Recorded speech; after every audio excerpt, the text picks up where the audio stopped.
had always enjoyed camping. The quiet of the woods, the fresh air, the way the world seemed to slow down when you were out there, away from everything. I grew up spending weekends in the wilderness with my dad, learning how to set up a fire, how to navigate without a GPS, how to handle the cold nights with just a good sleeping bag and some layered clothing. As I got older, I took solo trips now and then, needing the space to clear my mind. But this time was different. This time, I wasn't looking for peace. I just needed to get away. It was late September, and I had been feeling trapped. Work had drained me, and everything in my life felt like it was closing in. I packed up my truck, threw my gear in the back, and picked a spot on the map that looked promising. A secluded campsite deep in the forests of Montana. I figured I'd go for a few days, breathe some fresh air, and reset. The drive was long, taking me off paved roads and onto winding dirt paths that grew rougher the farther I went. My truck bounced over the uneven ground, and I kept an eye on the gas gauge. I had filled up before heading out, but this was the kind of place where you didn't want to push your luck. There were no towns nearby, no gas stations, no cell service. It was exactly what I needed. I found a spot near a river, just past a dense thicket of pines. It was perfect, flat ground, a water source, plenty of firewood. The nearest marked campsite was miles away, and I doubted anyone would be out here this late in the season. I set up my tent, gathered some kindling, and got a small fire going before the sun dipped below the trees. The air was crisp, the scent of pine thick around me. I leaned back against a log, watching the flames crackle, feeling more relaxed than I had in weeks. The first night was uneventful. I slept deeply, waking only once to the distant sound of something moving through the trees. Probably a deer, maybe an elk. Nothing unusual. The second day, I hiked a few miles, following the river upstream. I had my rifle slung over my shoulder just in case I ran into anything bigger than I was comfortable handling. I didn't see much. Some squirrels, a few birds, the occasional rustling in the underbrush that told me something larger was nearby but not interested in getting close. The deeper I went, the quieter it became. The kind of silence that made you aware of your own breathing, your own footsteps. By the time I made it back to camp, the sun was already lowering behind the treetops. I built another fire, cooked up a simple meal, and stretched out beside the flames, feeling the weight of the day settle into my bones. I thought about heading back home the next morning. I had gotten what I came for, some fresh air, some space to think. But something about the silence in the woods unsettled me. It wasn't normal. That night, I woke up suddenly. I wasn't sure what had pulled me from sleep, but I lay there, eyes open, listening. The fire had died down to embers, casting a faint orange glow around the clearing. Everything was still, too still. Then I heard it, a sound in the distance, coming from the trees. A slow, deliberate movement, not an animal crashing through the underbrush, not the skittish scurrying of smaller creatures. Something different, something controlled. I held my breath, listening. A twig snapped, then another. I sat up slowly, my hand reaching for the rifle beside me. My heart was pounding, my skin cold despite the warmth of my sleeping bag. I strained my ears, trying to pinpoint the direction of the sound. It was coming from the north, just beyond the edge of my camp. And then silence.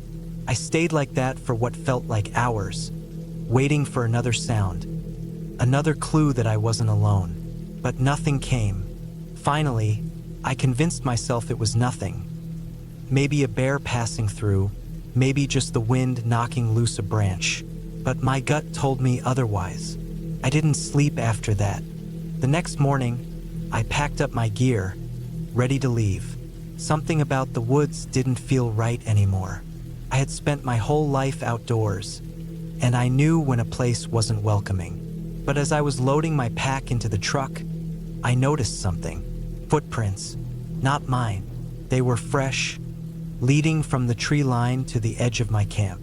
They stopped just a few feet from where I had been sleeping. I felt a chill run through me. The tracks were human, barefoot.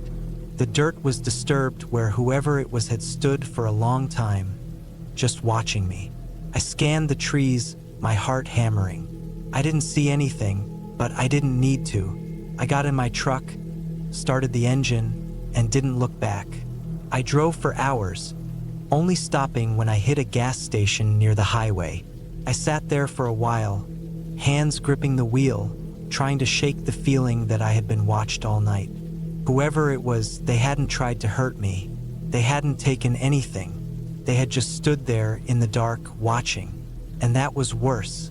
That was much worse.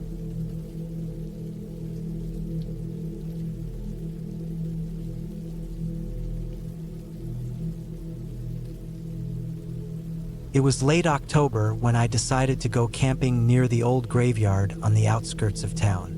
It wasn't some thrill-seeking stunt or a dare. I just wanted peace. I had spent the last few months drowning in work, barely finding a moment to breathe.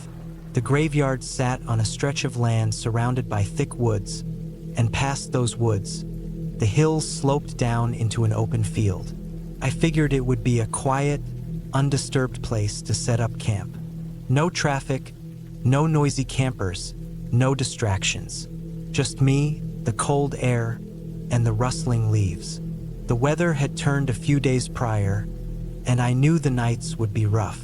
Cold winds swept through the trees, and an overcast sky hung above, thick with the promise of rain. Still, I packed my gear and made the short drive to the trailhead leading toward the graveyard.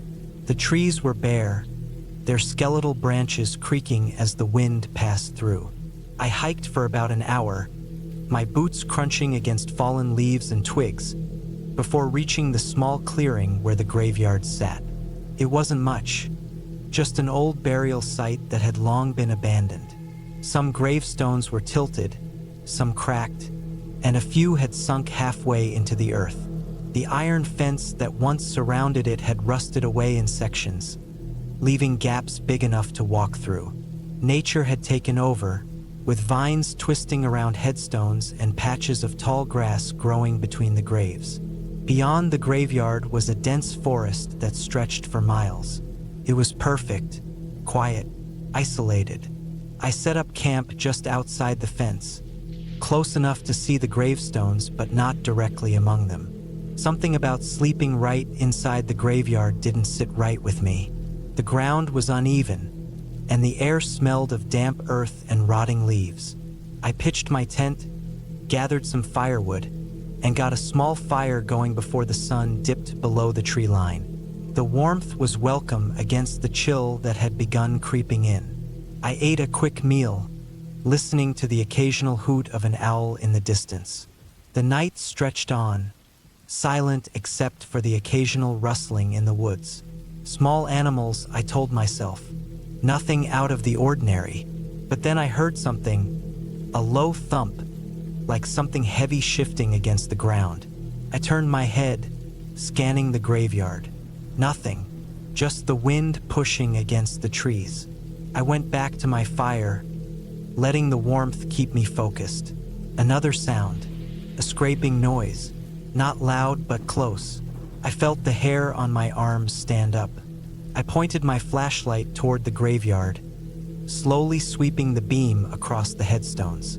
The light flickered for a second, probably the batteries wearing down, and for a moment I thought I saw movement between the graves, a shadow shifting. My heartbeat picked up, but I forced myself to breathe steadily. Wind, shadows from the trees. That's all it was. I sat still for a while, gripping my flashlight tighter than I needed to. The fire crackled, and I let it calm me. I had been alone in the woods plenty of times before. The mind played tricks. Shadows looked like figures. A snapped branch sounded like a footstep. It was just nerves. I convinced myself of that and crawled into my tent, zipping the flap shut. The fire would keep burning for a while, and I had my knife within reach. I'd be fine. The wind howled through the trees as I lay there, listening. Every creak, every rustle, every distant sound kept me on edge. My body wanted rest, but my mind refused to let go. I don't know when I finally drifted off, but I must have, because I woke up to something pulling me out of sleep. A sound, a deep, deliberate sound. Breathing, not mine. Slow, ragged, close. I stayed completely still, my own breath caught in my throat. The fire outside had died down, but enough embers glowed to cast a faint light against the tent walls. My fingers inched toward my knife. The breathing continued, steady, deep, too close. It wasn't an animal. Animals didn't breathe like that. I gathered myself and, in one quick motion, unzipped the tent and flicked on my flashlight. The beam cut through the dark, illuminating nothing but empty space. My fire was nearly out, and the graveyard sat undisturbed. But the breathing had been real. I wasn't imagining it. I sat up, gripping the knife so tightly my knuckles ached. Then I saw it. Footprint, just at the edge of my camp, where the dirt softened near the fence. Fresh, deep, human. Someone had been standing there, watching, breathing. I scanned the trees, the graveyard, every shadowy corner I could see. Nothing, but I knew someone had been there. I wasn't alone. I couldn't just sit and wait for whoever or whatever it was to come back. I doused the fire, packed my gear in record time, and threw everything into my bag. I started moving. I didn't care about the dark. I didn't care about the uneven terrain or the way the cold bit into my skin. I just needed to get away. I kept my flashlight pointed ahead, my knife still in hand. Every few steps, I turned to check behind me, making sure nothing was following. The feeling of being watched didn't fade. If anything, it grew stronger. Then I heard it again. The breathing, close, to my left. I turned sharply, my flashlight catching a glimpse of movement behind a tree. A figure partially hidden, tall, too still. I didn't wait. I ran. The hike back should have taken an hour, but I swear I made it in half that time.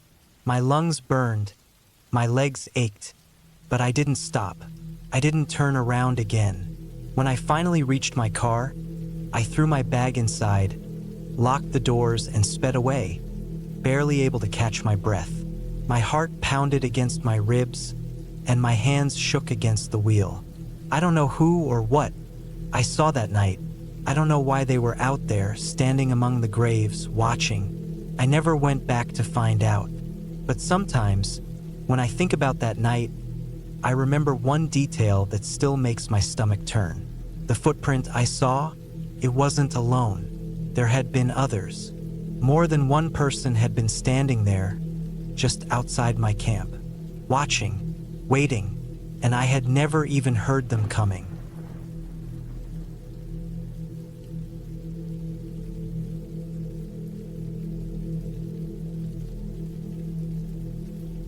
I took my dog, Scout, out camping for the weekend. I had been working long hours, and I needed a break from the noise of town. I didn't pick anywhere fancy, just a quiet spot in the woods a few hours from home. It wasn't a big tourist place, just land where you could camp for free. I liked places like that. Fewer people, fewer problems. Scout was a big dog, a mix of German Shepherd and something else, maybe a bit of Malinois. He had always been a good protector. I trusted him more than anything. He didn't bark much, but when he did, I knew something was off. He was smart, cautious, and had a nose for trouble. I never went anywhere too remote without him. I packed my gear into the truck and left early in the morning. The drive was mostly smooth, just long stretches of empty road, passing old farms and patches of dense woods. The air smelled like damp earth. It had rained the night before, and everything looked dark and heavy. The dirt road leading into the woods was muddy, but nothing my truck couldn't handle. I took it slow, letting the tires grip the soft ground. After about 10 miles in, I found a spot to park near a clearing. It wasn't marked, but I had camped in places like this before. I wasn't worried. Scout hopped out of the truck as soon as I opened the door, sniffing the air and trotting around to check the area. His ears stayed up, alert. I set up camp by the tree line, away from the open field. I like to have cover.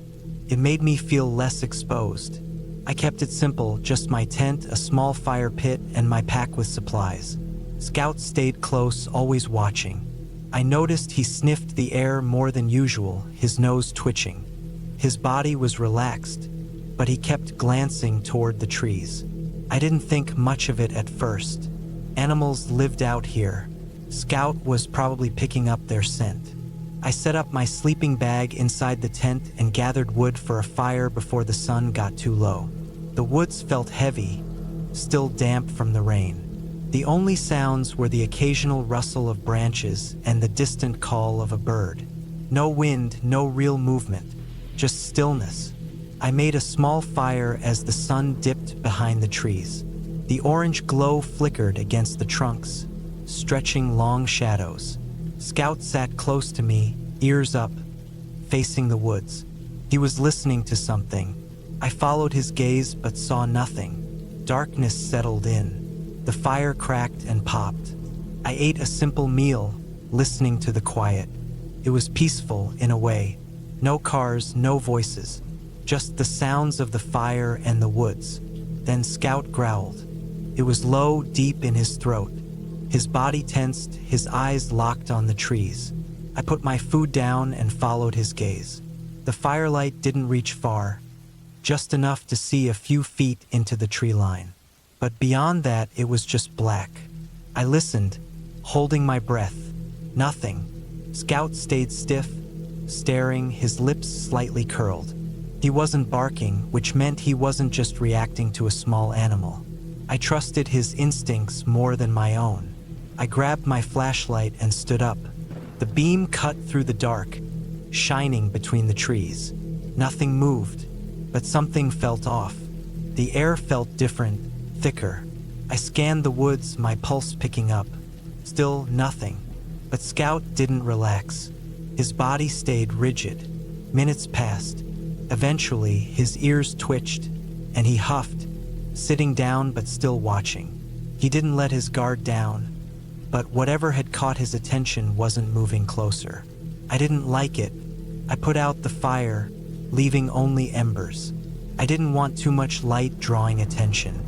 I got into the tent, keeping my knife within reach. Scout lay at the entrance, alert but calm. I knew he wouldn't sleep. The night stretched on. I didn't sleep much either. Every small sound made me open my eyes, listening, waiting. Somewhere past midnight, Scout growled again. This time it was lower, more serious.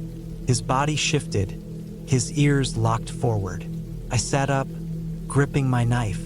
My heart pounded. Then I heard it. Footsteps.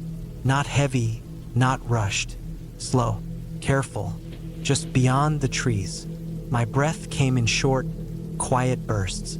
The sound stopped. I strained to listen, but there was nothing, just silence. I didn't move. I barely breathed. Scout didn't make a sound now, just stood at the tent entrance. Ready. Then the footsteps started again. Closer this time. Still slow, still careful. I felt my pulse in my ears. The hair on my arms stood up. I had no doubt now. Someone was out there. I didn't turn on my flashlight. I didn't want to give away my exact position. The footsteps stopped again, right at the tree line. Scout stayed locked in place, not growling anymore, just staring. Waiting. I gripped my knife tighter. Minutes passed. Nothing. The silence stretched, long and painful. Then, just as suddenly as it started, the footsteps faded, moving away. I stayed awake until the sky started turning gray. By morning, there were no signs of anyone, no tracks. No disturbances. Just empty woods. I packed up, keeping my knife close. Scout stayed tense until we got back to the truck. As I drove away, I kept looking in the mirrors. Nothing followed. I never went back to that spot, and I never camped alone again.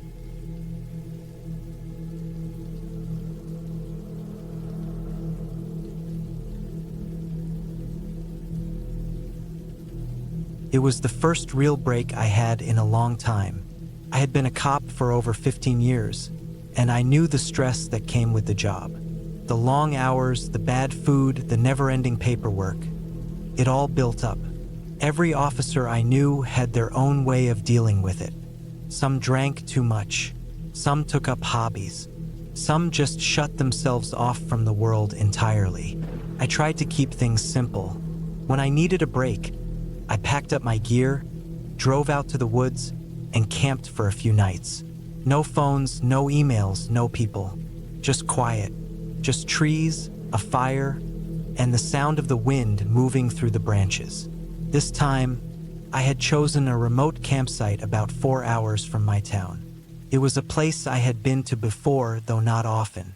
It was deep enough in the woods that I could go days without seeing another person. That was the plan. The drive up was uneventful. I had my truck packed with the essentials: tent, sleeping bag, firewood, enough food for 4 days. I brought my sidearm, as always. It wasn't just for protection. Carrying it was second nature to me. The moment I stepped out of my truck and into the forest, I felt the tension in my shoulders ease. I was finally alone. I found a good clearing near a stream and set up my tent. I took my time making camp, gathering some extra firewood, checking the area for any signs of animals. The sun was already dipping behind the trees by the time I lit my first fire.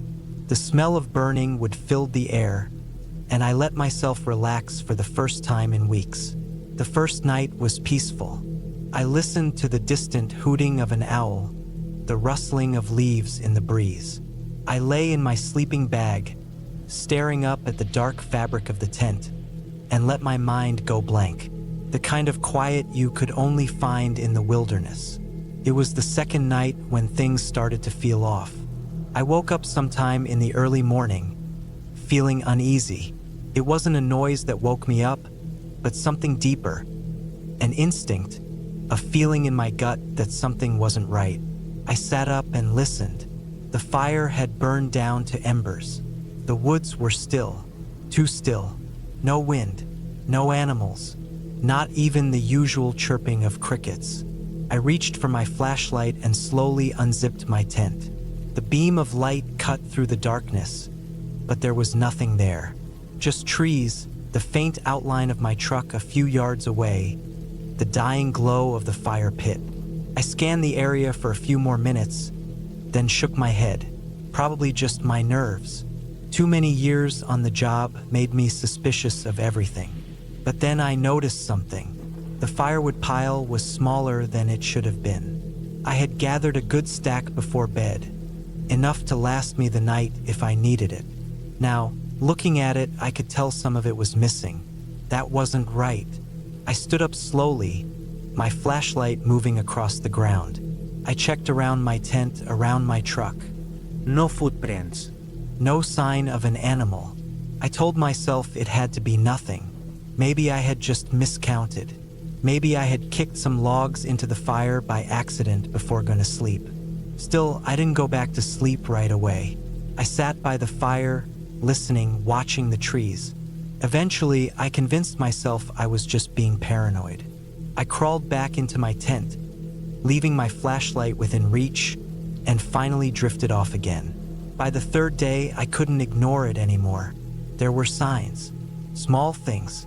A log moved out of place, my gear looking slightly different than how I had left it. A feeling that someone was watching me, even when I saw nothing. The worst part was knowing there wasn't supposed to be anyone else out here. I told myself I was imagining it. Maybe I was overworked. Maybe my mind was playing tricks on me. But deep down, I knew that wasn't it. That night, I didn't sleep. I sat by the fire, my gun on my lap, scanning the trees. Hours passed. Then, just past midnight, I saw him. A figure. standing just at the edge of the trees, barely visible in the firelight. My stomach dropped. He didn't move, didn't make a sound, just stood there watching. I gripped my gun, my pulse hammering in my ears. I could tell he wasn't a camper. He wasn't wearing any gear, just dark clothes, loose and ragged, blending into the night. I called out, my voice firm. No answer. He didn't move. The fire crackled. The air was thick with silence. Then, just as slowly as he had appeared, he turned and stepped back into the trees. Gone. I didn't sleep that night. By morning, I had packed up most of my camp. I wasn't going to wait around to see if he came back. I didn't know who he was. I didn't know what he wanted. But I wasn't about to find out. I threw the last of my things in the truck and climbed in. My hands were still shaking as I turned the key. The engine sputtered, then died. I tried again. Nothing. That's when I saw it.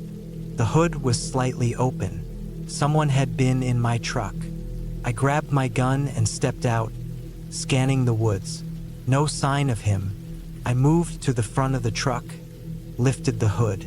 Wires. Cut. I swallowed hard. This wasn't random. This wasn't just some lost hiker. Whoever this was, they had planned this. They had waited. I wasn't trapped. Not yet. I had my gear, my training. I could hike out, make it back to the nearest road. It would take time, but I could do it. I slung my pack over my shoulders, checked my gun again, and started walking. Every step, I expected to hear movement behind me. I forced myself to stay calm, to think. I had made it about 2 miles when I saw the first sign. A boot print, fresh, not mine. And then another, and another. He was ahead of me, waiting. I turned back toward my campsite. My gut told me to return, but I knew I couldn't stay. I took another route, moved quieter, slower. For hours I walked. By the time I reached the main road, the sun was setting, and that's when I heard it. Footsteps. Behind me. I turned, gun raised. Nothing. The woods were empty, but I knew he was there, watching, waiting. I didn't stop. I walked until I found a gas station, until I was surrounded by people again, until I knew I was safe. I never found out who he was, never knew what he wanted, but I knew this, he had planned it. He had watched me, and he had let me go, for now.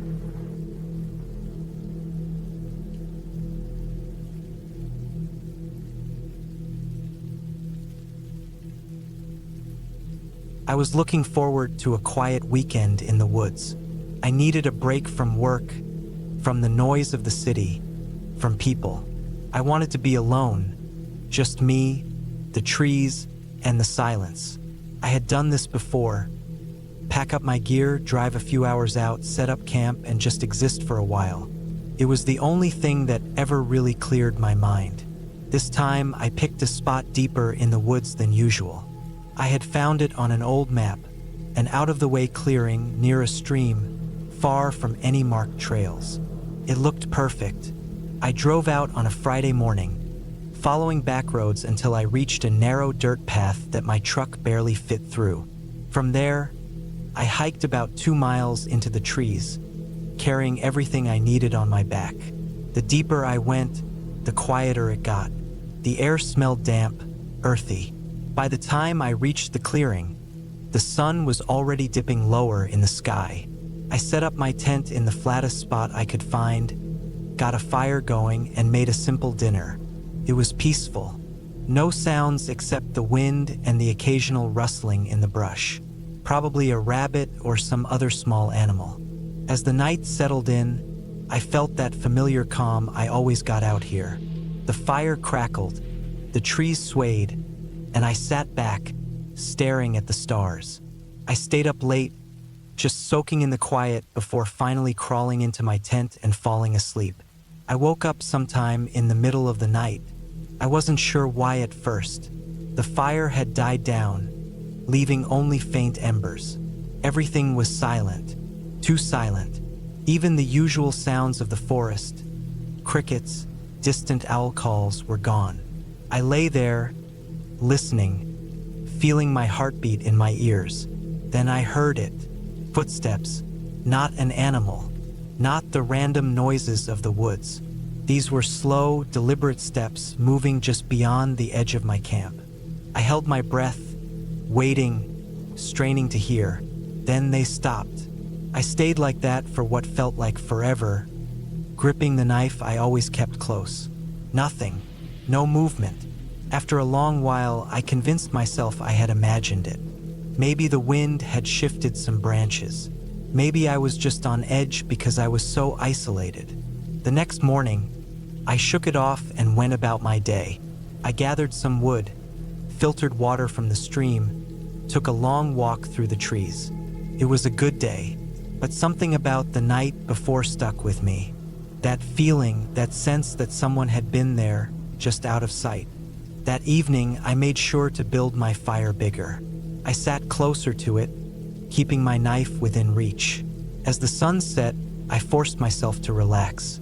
I had been camping alone plenty of times. I knew how easy it was to let your mind play tricks on you. Still, I barely slept. I lay there, eyes open, listening. I must have drifted off at some point, but when I woke up, I knew something was wrong. The air felt off. Then I noticed my pack. It wasn't where I had left it. I always kept it inside my tent, right by my feet. But now it was outside, a few feet away from the fire pit. The top flap was open. I sat up slowly, my heart pounding. I grabbed my knife and reached for my flashlight, shining it towards the pack. The contents were undisturbed. Nothing was missing, just moved. I scanned the trees, the edges of my campsite, searching for any sign of movement, but I saw nothing. I told myself again that I was overreacting. Maybe I had left the pack outside without realizing it. Maybe I had been half asleep when I moved it. I was tired. That had to be it. But I couldn't shake the feeling. The next day, I decided to cut my trip short. I packed up my gear, making sure everything was accounted for. As I was rolling up my tent, I noticed something in the dirt near the tree-line. Footprint. It wasn't mine. It was bigger, and it wasn't from a boot or a hiking shoe. It looked like a bare foot. I stared at it for a long time, my skin crawling. Someone had been here. I finished packing in record time. I threw my pack over my shoulders and started moving. Fast. I didn't look back. I just walked, keeping my knife in my hand, my ears tuned to every sound. When I reached my truck, I threw everything inside and locked the doors. I sat there for a moment, gripping the wheel, trying to calm my breathing. Then I started the engine and got the hell out of there. I don't know who was out there that night. I don't know what they wanted, but I haven't been camping alone since.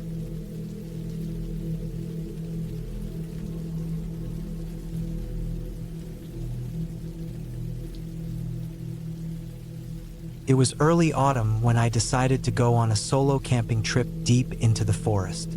I had always loved the outdoors, and after a long stretch of work, I wanted nothing more than to disconnect from everything. No phone, no people, just me, the trees, and the quiet of nature. I had camped plenty of times before, so I wasn't worried about anything. I packed light but smart. A sturdy tent, my sleeping bag, a hatchet, some food, and a rifle. Not because I expected trouble, but because you never know. The forest I chose was remote, miles away from any town. It was a place I had been to a few times before, though never this deep. I followed an old trail for a few hours before stepping off into untouched wilderness, where the only paths were the ones animals made. I wanted real solitude, away from any other campers. I hiked through thick trees, feeling the weight of my pack dig into my shoulders, the cool air brushing against my skin. Leaves crunched under my boots, and the only sounds were the wind through the trees and the occasional rustling in the underbrush. As the sun started to dip lower in the sky, I found a good clearing to set up camp. Flat ground, not too close to any dead trees that could fall in the night, and near a small creek for water. I set up my tent, gathered some wood, and got a fire going before the night fully set in. The warmth of the flames was comforting as the cold started creeping in. I cooked a simple meal and ate in silence, staring into the fire and listening to the distant sounds of the forest. An owl hooted somewhere, and far off, I could hear the distant howl of a coyote. It wasn't until the fire had burned down to glowing embers and I was crawling into my tent that I started feeling strange. Not scared, just off. Like the air had shifted somehow. The forest, usually full of sound, had gone silent. Even the wind had died down. I sat there for a moment, waiting, but nothing happened. I zipped up my tent, pushed the thought aside, and lay down. The cold seeped into the ground beneath me, but I was warm enough inside my sleeping bag. I closed my eyes, letting the exhaustion of the long hike take over. Somewhere deep in the night, I woke up. At first, I wasn't sure why. My fire had long since gone out, and my tent was pitch black. I lay still, listening, my ears straining against the silence.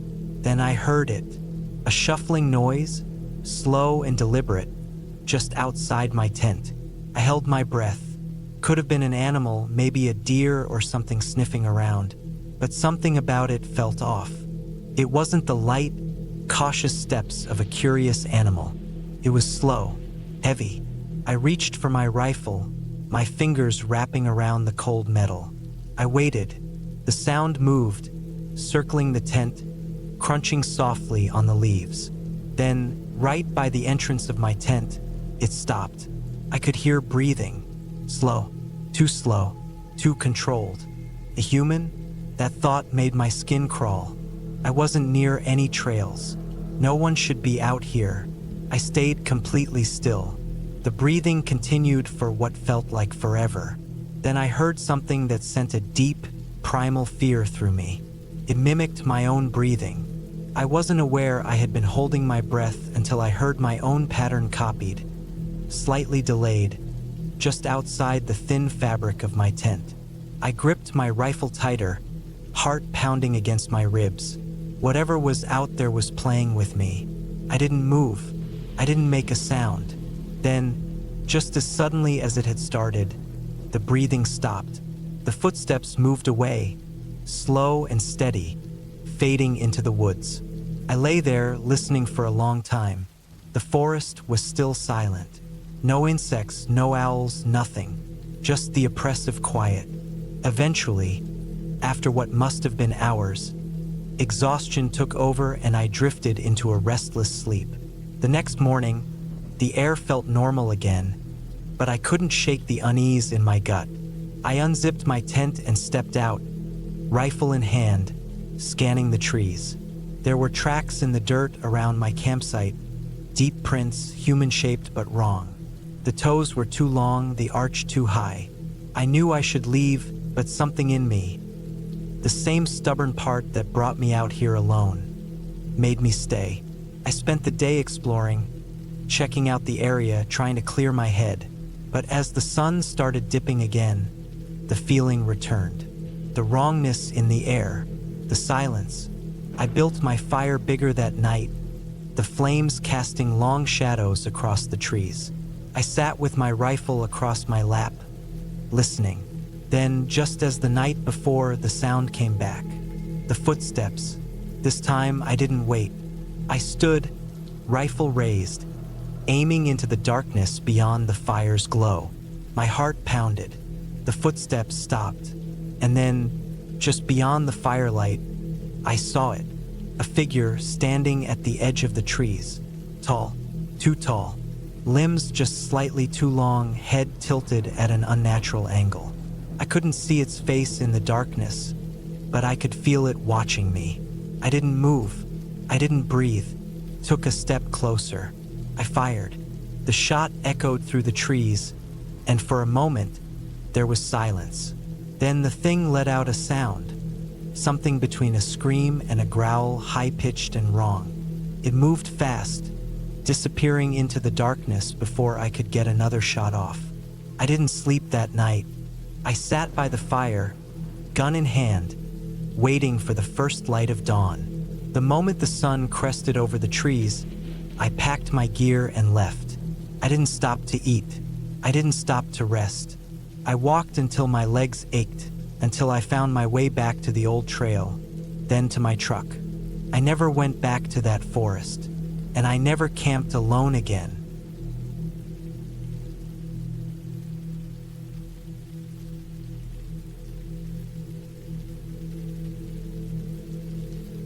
I had been looking forward to this trip for months. A week in the French countryside, just me, my tent, and the open wilderness.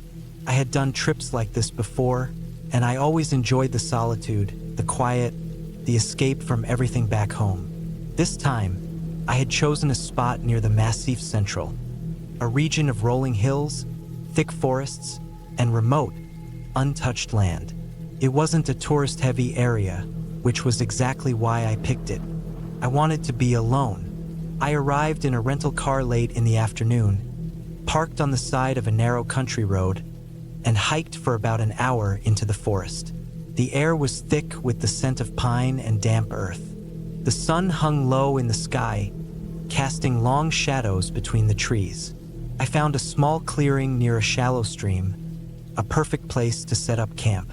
I pitched my tent, unpacked my gear, and collected some wood for a fire.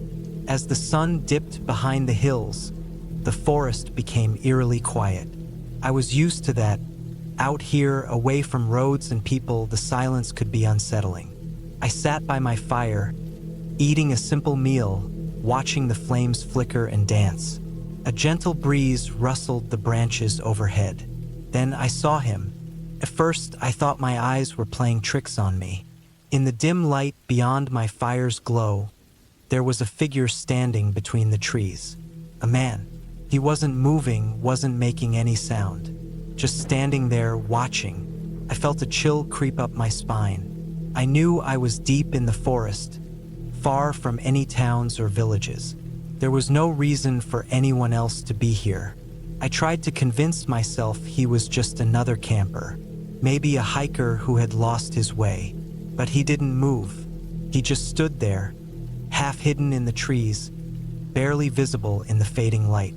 I didn't react. I kept eating, kept pretending I hadn't seen him. I didn't want to make it obvious that I had noticed. Instead, I casually reached for my flashlight and turned it on, sweeping the beam toward where he had been standing. Nothing. The trees stood still, empty. I frowned. Had I imagined it? The firelight played tricks sometimes, making shadows move in strange ways. Maybe that was all it had been.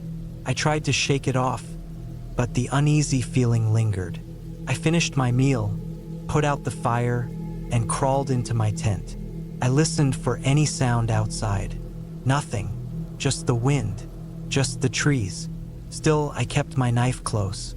I woke up in the middle of the night, my breath shallow, my body tense. Something had pulled me from sleep, but I didn't know what. Then I heard it. Footsteps. Soft, deliberate, moving through the undergrowth. Close. I held my breath, straining to listen. The sound stopped. I lay there, my heart pounding in my chest, waiting. Then I heard another sound. Closer. A rustling, like someone brushing against the fabric of my tent. I froze. Every instinct in my body screamed at me to stay silent, to stay still. I gripped my knife, my knuckles white. Another sound, a quiet shuffle. Someone was outside my tent. I forced myself to breathe slowly, carefully. My mind raced through my options. Running wasn't one of them. I had no idea where he was or how many of them there might be. Then, as suddenly as it had started, the noise stopped. Silence. I waited. 5 minutes. 10. I didn't hear another sound. Finally, I worked up the courage to move. Slowly, carefully, I reached for my flashlight. I turned it on, aiming the beam at the tent's entrance. Nothing. I listened for any sign of movement. Still nothing. I stayed awake for the rest of the night. Morning came, gray and cold. I unzipped my tent cautiously, peering outside. The forest was still. Then I saw them. Footprints. Deep, fresh footprints in the damp earth, circling my tent. I stared at them, my stomach twisting. They weren't mine. They were bigger, heavier. They had walked up to my tent, paused, then moved away. I packed up my gear in record time. I wasn't going to stick around to find out who had been watching me. I hiked back toward where I had left my car, moving fast, checking over my shoulder every few minutes.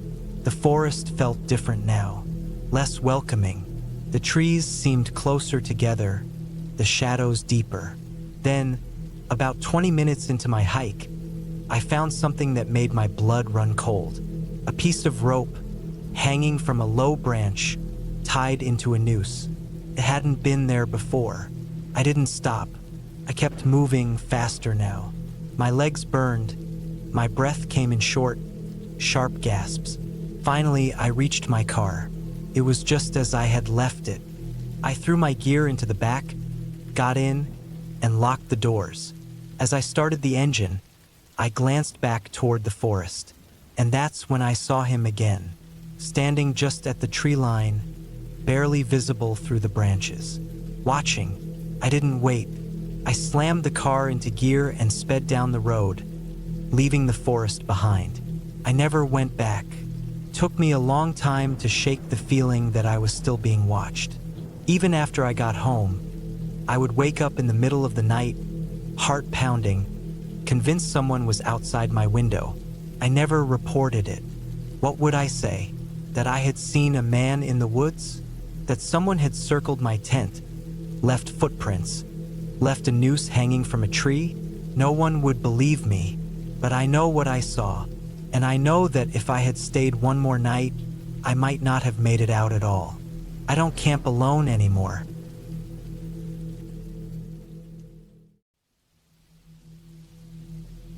I had been camping for years, but this time felt different. I couldn't shake the feeling even before I left.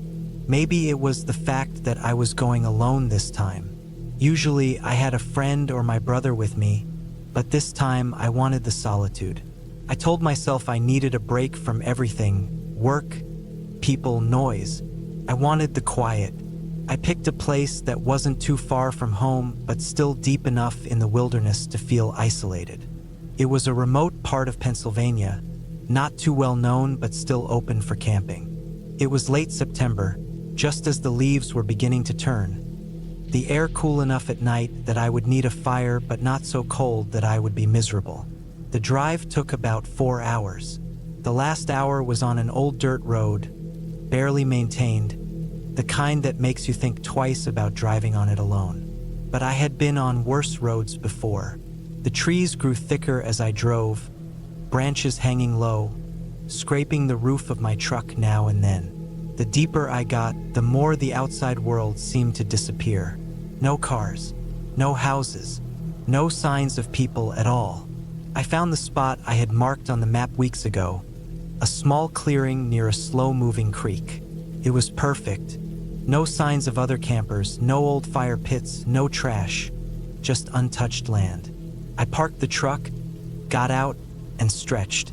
The air was crisp and smelled of damp earth and pine. It was quiet, but not in a way that was unnatural. I could still hear the wind moving through the trees, the occasional chirp of a bird, the rustling of something small in the brush. I set up my tent about 20 yards from the creek, made sure my truck was locked, and gathered some firewood before it got dark. It felt good to be out there alone. It was exactly what I needed. I spent the first few hours just taking it all in, walking around, making sure I was familiar with my surroundings.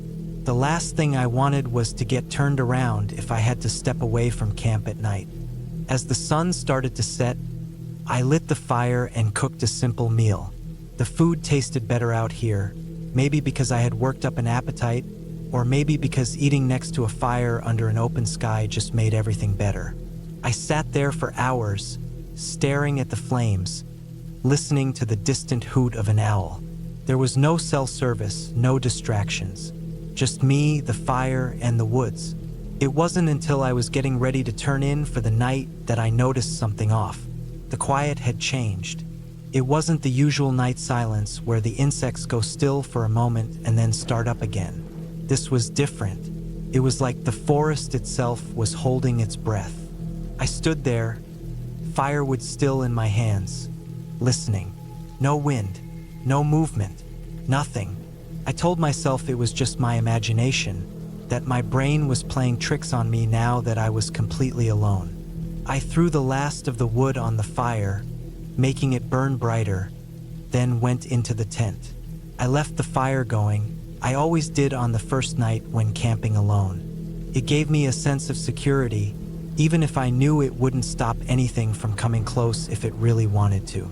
I laid in my sleeping bag, staring at the nylon roof of my tent, listening. The silence stretched on. I started to drift off, but then I heard it. A single footstep, not an animal. It was heavy, deliberate, close. My heart started pounding. I listened, holding my breath. Another step, and another. It was just outside my tent. I slowly reached for the knife I always kept next to me when I camped. My fingers wrapped around the handle, gripping it tight. I didn't move. I didn't breathe. I just waited. Nothing.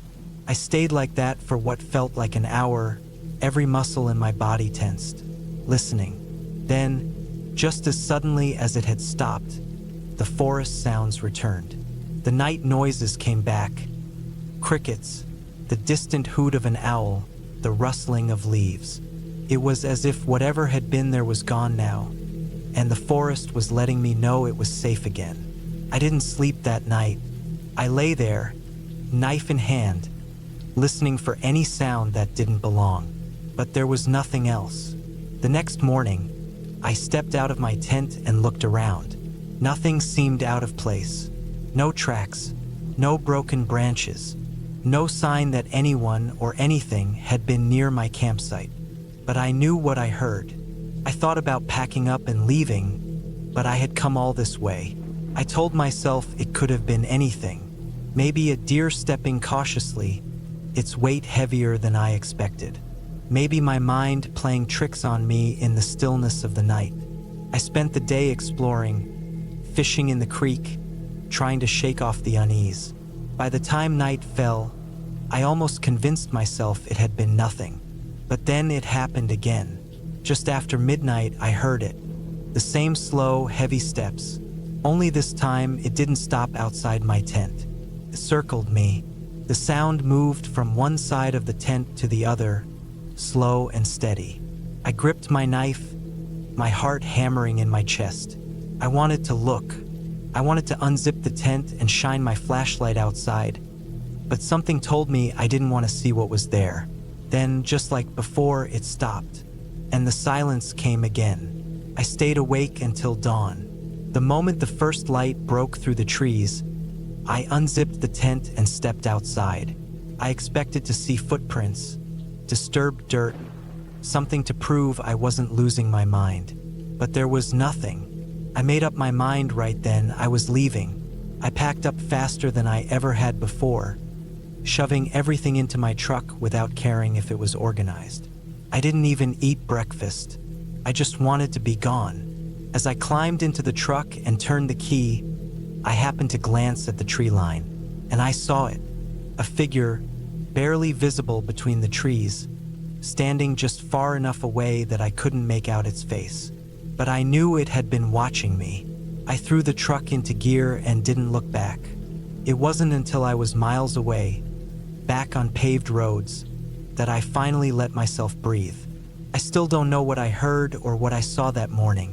I don't know if it was a person, some hermit living deep in the woods, or something else entirely.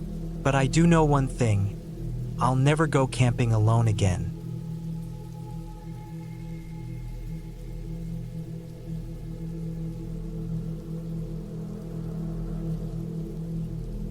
I had never been much of a camper, but life had been weighing on me lately. I was working too many hours, barely sleeping, and felt like I was running on fumes. It was 2019, and I lived alone in a small apartment in Minnesota. The walls felt like they were closing in on me, and I needed to breathe. I needed space, so I decided to take a solo camping trip for the first time in my life. I wasn't a complete stranger to the outdoors. My dad used to take me on hunting trips when I was a teenager, but I never truly enjoyed them. He always tried to toughen me up, pushing me harder than necessary.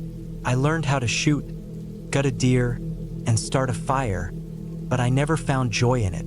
Now, as an adult, I figured I could at least use those skills for something peaceful, just me, a tent, and the woods. I picked a remote spot in northern Minnesota, not too far from the Canadian border. It was late September, and the weather was perfect, cool enough that the bugs wouldn't be a problem, but not so cold that I'd freeze at night. I found a national forest where dispersed camping was allowed, meaning there were no designated campsites, no people, and no amenities. Just deep woods, miles from the nearest road. That was exactly what I wanted. I packed light, a small tent, a sleeping bag, a few changes of clothes, a propane stove, a hunting knife, and enough food to last 4 days. I brought a rifle too. I wasn't planning on hunting, but I felt better having it with me. You never know what's out there. I left early in the morning, driving for hours until I reached the gravel road that led into the forest. The last half hour of the drive was rough, potholes, washed out sections, and tree branches scraping the sides of my truck. When I finally found a spot that looked good, I pulled over and parked. There was no one around, no other cars, no signs of people, just quiet. I grabbed my backpack and started hiking. The plan was to walk a few miles in, far enough that I wouldn't hear the road, and set up camp near a small lake I had found on the map. The hike was peaceful, the air crisp with the smell of pine and damp earth. Every now and then, I'd hear rustling in the bushes, squirrels, maybe a deer, but nothing alarming. Took me about an hour to find the lake. It was small, almost like a pond, surrounded by thick trees. The water was dark and still, reflecting the sky like a mirror. I found a flat spot near the shore and started setting up my tent. By the time I was done, the sun was getting lower, casting long shadows through the trees. I built a small fire, cooked some canned soup on my stove, and sat back, enjoying the solitude. The only sounds were the occasional splash of a fish in the water and the distant call of an owl. It was perfect, but that first night I didn't sleep well. I woke up sometime after midnight, feeling uneasy. The fire had died down to glowing embers, and the woods were completely silent. Too silent. I lay there listening. No wind, no insects, no rustling leaves. Then I heard it, a faint sound, like footsteps, coming from the trees behind my tent. My heart started pounding. I told myself it was probably an animal, a raccoon or a deer, but something felt off. The footsteps weren't random. They were slow, deliberate. I reached for my rifle, gripping it tight. The footsteps stopped. I held my breath, straining to hear. Nothing. I stayed like that for what felt like an eternity, every muscle in my body tense. Eventually, I must have drifted off because the next thing I knew, sunlight was filtering through the tent. I got up, stiff and exhausted. The forest felt normal again. Birds chirping, a light breeze rustling the leaves. I looked around my campsite, but nothing seemed disturbed. No tracks, no signs of anything. I told myself I had imagined it. Maybe I had dreamed the footsteps. Maybe it was just my mind playing tricks on me. I pushed the thoughts away and went about my day. I spent the morning fishing at the lake, catching a few small trout, which I cooked over the fire for lunch. I hiked around, explored the area, and enjoyed the fresh air. By the time evening came, I felt more at ease. The night before had just been nerves. That was all. But when the sun went down, the feeling came back. That creeping unease, like I wasn't alone. I tried to ignore it, But as I sat by the fire, eating another can of soup, I kept glancing into the trees. Every now and then, I thought I saw movement, just a flicker of something in my peripheral vision, a shadow shifting between the trunks. I told myself I was being paranoid. Then, just as I was getting ready to put out the fire and head into the tent, I heard it again. Footsteps, slow, steady, coming from the same direction as the night before. I froze, my entire body on edge. The fire was still burning, casting flickering light around my campsite. I grabbed my rifle and stood up, my eyes scanning the trees. Nothing. The footsteps stopped. I stood there for what felt like forever, waiting, but I didn't hear anything else. No movement, no sound. Finally, I forced myself to breathe. Maybe it was just an animal. I was in the middle of the woods, after all. Things move at night. Couldn't let my mind spiral. I put out the fire and climbed into my tent, keeping my rifle close. I barely slept. The next morning, I found something that made my stomach drop. There were footprints, human footprints, fresh ones, leading from the trees to the edge of my campsite. But here's the thing, they weren't mine. I hadn't walked in that area. I had been sticking to the same spots, the fire, the tent, the lake. Whoever had made those prints had been standing there, watching. I packed up my stuff as fast as I could. I wasn't staying another night. I felt exposed, vulnerable. The idea that someone had been creeping around my camp while I slept made my skin crawl. I hiked back to my truck in record time, my rifle in my hands the entire way. I kept expecting to hear footsteps behind me, to see movement in the trees, but nothing happened. When I finally reached my truck, I threw my gear inside, locked the doors, and drove out of there without looking back. I don't know who was out there. I don't know what they wanted, but I do know one thing. I wasn't alone in those woods, and I never went camping alone again.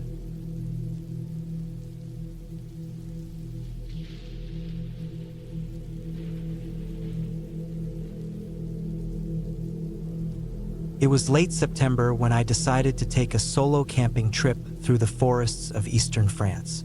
The air had cooled, the summer crowds had thinned, and the idea of quiet isolation in nature felt like the reset I needed. I had camped many times before, often in more remote areas, and I had never been the type to worry too much about the dangers of being alone in the woods. I was always careful, always prepared.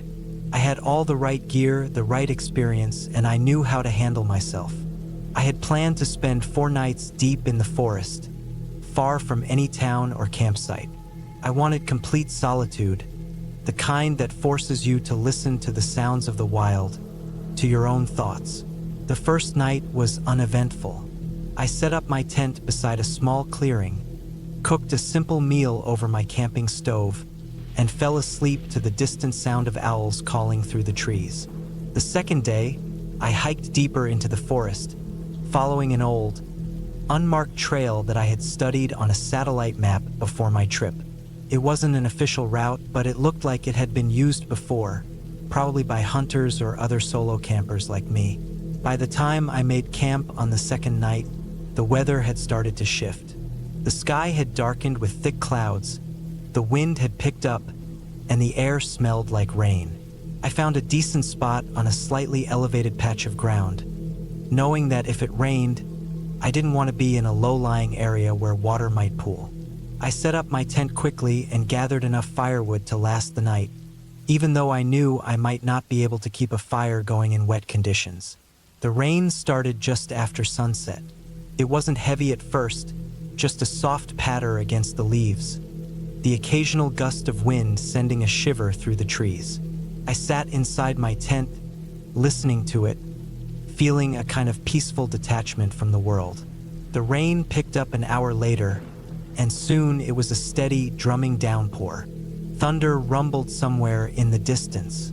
I checked the forecast before I left, and while it had mentioned possible rain, I hadn't expected it to be this heavy. I was lying in my sleeping bag, listening to the rain when I heard something else. a sound that didn't belong to the storm, a rustling close by, too close. At first, I thought it was just the wind shaking the trees, but then I realized it was moving. Slow, deliberate steps through the wet undergrowth. My first instinct was to assume it was an animal, maybe a deer or a boar, but something about it felt off. The steps weren't erratic like an animal's. They were steady, almost cautious. I reached for my flashlight, but I didn't turn it on. I just held it, listening. The footsteps stopped. Then nothing but the rain. I stayed like that for what felt like an hour, straining my ears, barely moving. I told myself it was nothing, just my imagination playing tricks on me. But even as I convinced myself of that, I couldn't shake the uneasy feeling in my gut. Sometime after midnight, I must have fallen asleep because the next thing I knew, I was waking up to the sound of something scraping against my tent. My heart pounded in my chest. It was soft at first, like the edge of a branch brushing against the fabric. But then it came again, deliberate, slow. I stayed completely still, barely breathing. Then, as suddenly as it had started, it stopped. I didn't sleep the rest of the night. I lay awake, listening to the rain, waiting for something else to happen. But nothing did. When dawn finally came, the storm had passed. The forest was drenched, the ground muddy, the air thick with the scent of wet earth. I unzipped my tent cautiously, stepping outside into the gray morning light.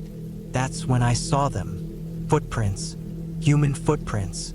They circled my tent, slow and meandering, but unmistakably human. I felt a cold dread settle in my stomach. These weren't my footprints. The rain had washed away most of my own tracks from the night before, but these were fresh, pressed deep into the wet earth. Someone had been here, standing just outside my tent. I packed up my camp quickly, my hands shaking as I rolled up my sleeping bag, stuffed my gear into my pack. I didn't think. I just moved. I needed to get out of there. I followed the trail back the way I had come, my eyes scanning the trees, my ears tuned to every sound. I kept expecting to see someone watching me from the undergrowth, but I didn't. I didn't stop walking until I was out of the deep woods, until I reached the small parking area where I had left my car. I drove away without looking back. I don't know who was out there that night, circling my tent in the dark, but I know this. I was not alone in those woods, and whoever it was, they never made a sound.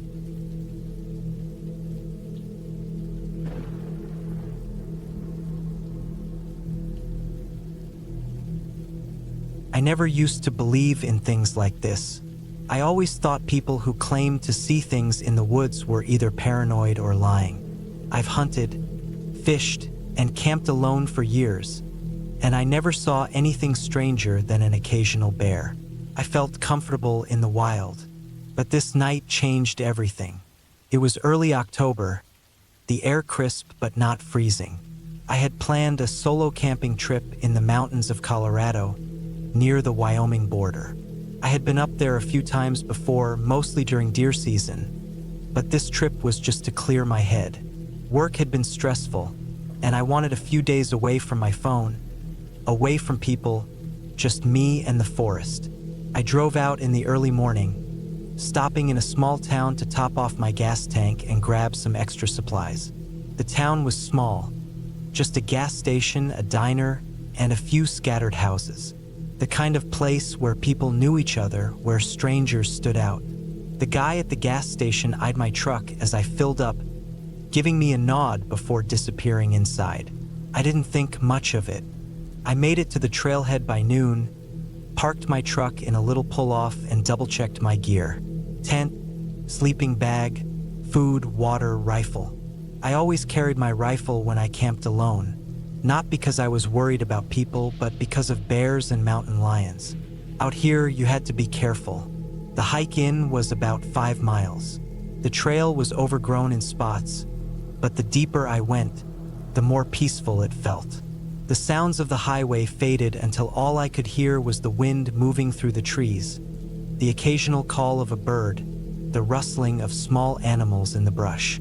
By late afternoon, I found a good spot to set up camp, a small clearing near a creek with a fallen tree I could use as a bench. It was perfect. I set up my tent, gathered firewood, and by the time the sun started setting, I had a small fire going. As the last light faded behind the trees, I sat by the fire, eating a can of chili and watching the flames. I felt at peace. Out here, I didn't have to think about anything. The only things that mattered were the basics: food, warmth, staying aware of my surroundings. But then, as I was finishing my food, something felt off. At first, I couldn't place it. The woods were quiet, which wasn't unusual at night, but this was different. It was too quiet. No wind, no insects, no night birds, just silence. I've spent enough time in the wilderness to know that when the forest goes quiet like that, something is nearby. I set my empty can down and slowly reached for my rifle, resting it across my lap. My fire crackled, the only sound in the darkness. Then I heard something move. It was faint, but I could tell it was big. It wasn't the quick rustling of a rabbit or the light steps of a deer. It was something heavier, moving slowly through the trees. I scanned the tree line, my eyes adjusting to the dark. Nothing, but the feeling wouldn't go away. That deep, instinctive feeling that I was being watched. I waited, rifle in hand, for what felt like an hour. The sounds didn't come back, but the feeling never left. Eventually, I convinced myself it was nothing. Probably a bear passing through, maybe a deer. I threw another log on the fire and forced myself to relax. By midnight, I was exhausted. The fire had died down to embers, and the cold was creeping in. I zipped myself into my sleeping bag, my rifle beside me in the tent, and tried to sleep. It was a mistake. Somewhere deep in the night, I woke up. I didn't know why at first. I just felt off. My body was tense, my heart pounding. Then I heard it. Something was outside my tent. Slow, deliberate footsteps. Not an animal, not the random shifting of branches in the wind. Something was walking around my campsite. I stayed perfectly still, listening. The steps were soft, careful, like they were trying not to be heard. Then they stopped, right next to my tent. My breath caught in my throat. My rifle was within reach, but I didn't move. I just lay there, listening, my body frozen. Then the worst part, it breathed. A slow, heavy breath, inches from the thin fabric of my tent. I gripped my rifle and forced myself to move. In one motion, I yanked the zipper down, aimed my rifle, and pointed my flashlight outside. Nothing. The fire was still glowing faintly, casting weak light across the clearing. The forest beyond was just darkness. But I knew something had been there. I stepped out, sweeping my flashlight across the trees. My gut was screaming at me to leave, but I didn't. I told myself it was just my imagination, that the wind had played tricks on me, but the feeling never left. I stoked the fire back to life, sat with my rifle across my lap, and waited for dawn. By morning, I almost convinced myself I had imagined it. But then I found the tracks, deep, human-like footprints circling my tent. But they weren't quite human, too long, too narrow, and they didn't have toes. I packed up and left. I never went back. I don't know what I saw, or what I almost saw, but I know one thing for sure. Something was out there that night, and it wasn't human.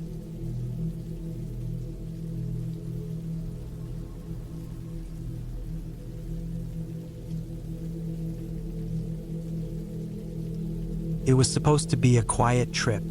Just me, the woods, and the kind of silence you only find miles from the nearest road. I had planned it for weeks, mapping out a route that took me deep into a state forest, away from crowds and designated campgrounds. It wasn't my first solo camping trip, but it would be my longest. 5 days alone, relying only on what I carried on my back and what the land provided. I parked my truck on the shoulder of an old dirt road, checked my gear, and started hiking. The trail wasn't well maintained, which is exactly what I wanted. I didn't want to see anyone else. I didn't want to hear anyone else.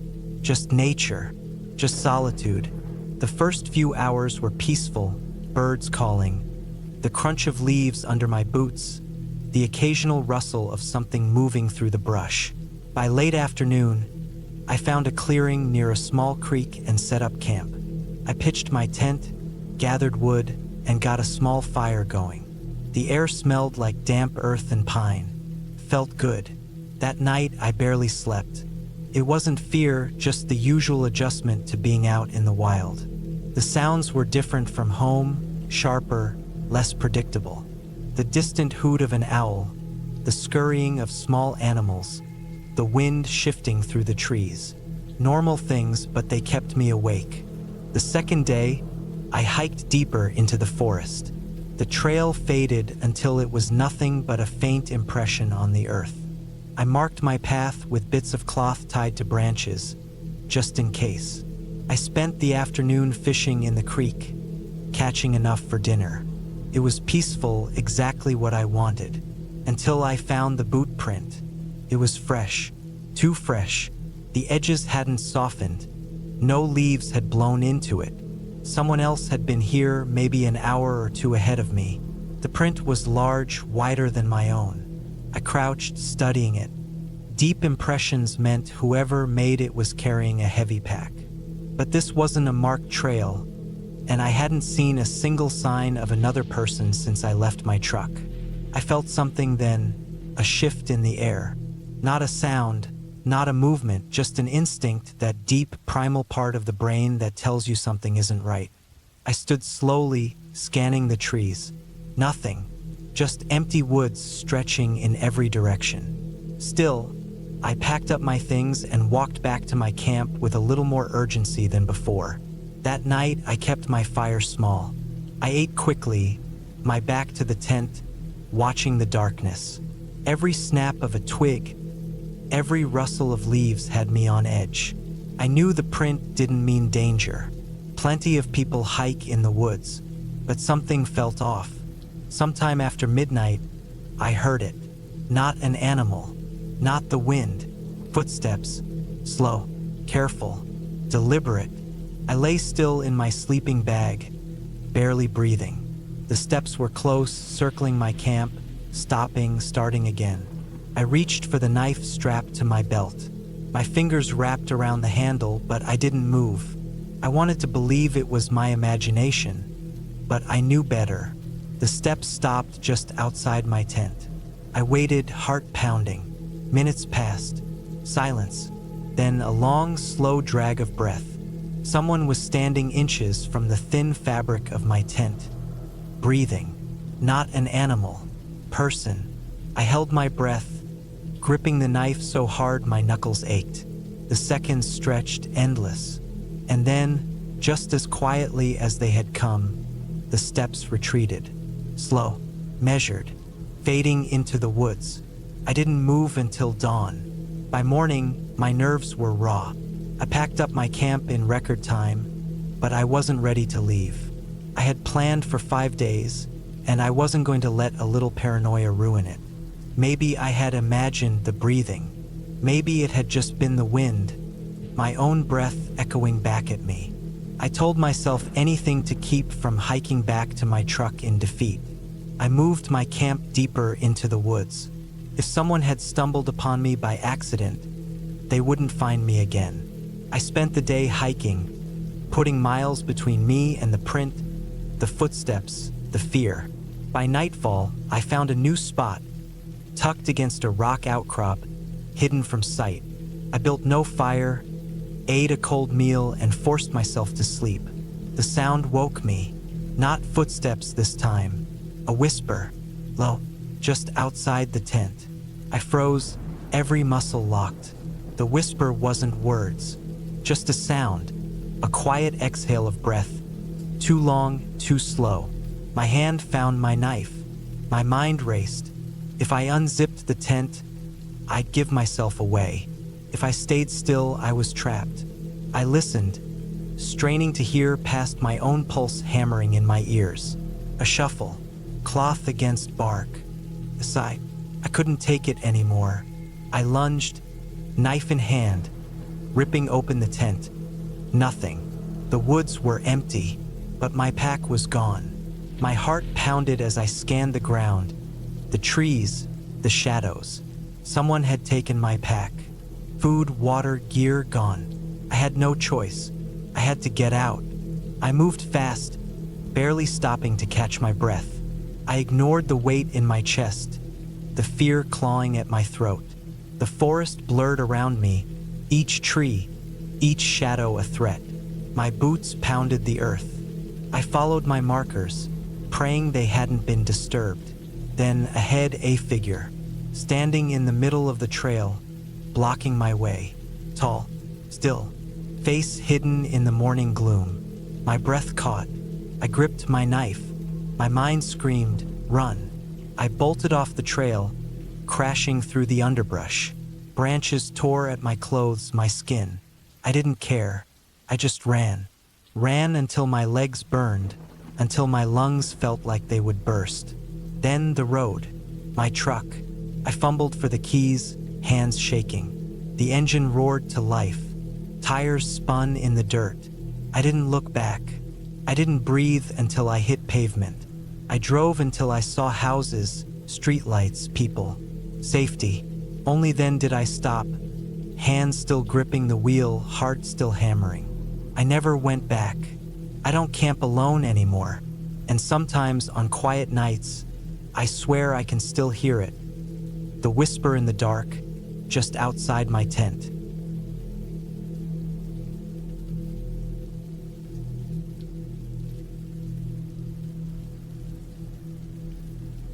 I had always loved camping.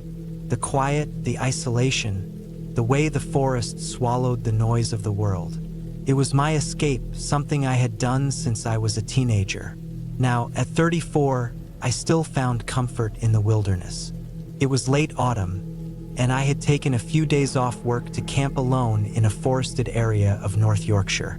The air was crisp, the trees nearly bare, and the ground was damp from recent rain. I had picked a spot deep in the woods, away from the designated camping areas. I preferred solitude. The official sites always had families, hikers, and people who treated camping like a social event. I wanted none of that. I wanted to be alone with my thoughts, with nothing but the wind and rustling leaves to keep me company. I parked my car in a small clearing just off a dirt road, far enough from any main roads that no one would stumble upon it by accident. I took my backpack, rifle, and tent, then started the long walk into the trees. The sun was setting behind me, casting long shadows through the woods. I had picked this location carefully, using satellite maps to find an isolated spot with a small stream nearby. The walk took about an hour, weaving through dense trees and patches of muddy ground. When I finally reached the spot, I set my pack down and took a deep breath. The air smelled of damp earth and decaying leaves. It was perfect. I pitched my tent quickly, hammering the stakes into the soft ground. My tent was small, just enough room for me and my gear. I built a fire ring from rocks and gathered some dry wood. It had been rainy, but under the thick canopy, I found enough dry branches to start a fire. The flames flickered to life as the sky darkened. I sat on a fallen log, eating a simple meal of canned beans and bread, listening to the quiet. No distant traffic, no voices, just the occasional hoot of an owl and the rustling of unseen animals. This was what I came for. As the night deepened, I felt the cold settle in. I threw another log on the fire and stared into the flames, letting my mind drift. I wasn't afraid of the dark. I had camped alone more times than I could count. But there was something different about this night. I couldn't place it, but a feeling crept over me, a sense that I wasn't entirely alone. I shook it off. Maybe it was just the quiet playing tricks on me. I stood, stretched, and walked a few feet from the fire to relieve myself. The trees loomed overhead, their branches swaying gently. I zipped up my jacket and turned back toward the fire and froze. Someone was standing at the edge of the trees. I wasn't imagining it. A man. He was just beyond the reach of the firelight, a dark silhouette against the trees. He wasn't moving, just standing there, watching. I felt my stomach tighten. I wasn't near any trails. No other campers were supposed to be here. I stared at him, waiting for him to say something, to move. He didn't. I took a step toward my tent where my rifle was stored. My hands were cold, but my palms were damp with sweat. The man was tall, dressed in dark clothes. I couldn't see his face. I grabbed my rifle, keeping it close but not raising it. I didn't want to escalate anything. Maybe he was lost. Maybe he was some hiker who had wandered too far.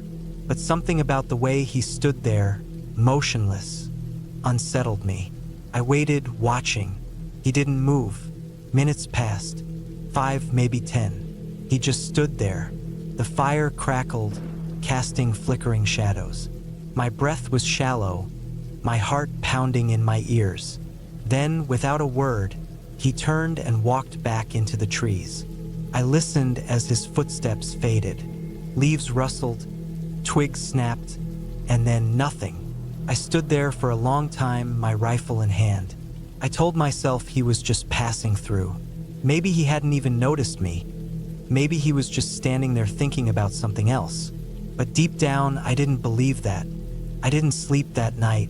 I sat by the fire, keeping it burning, my rifle close.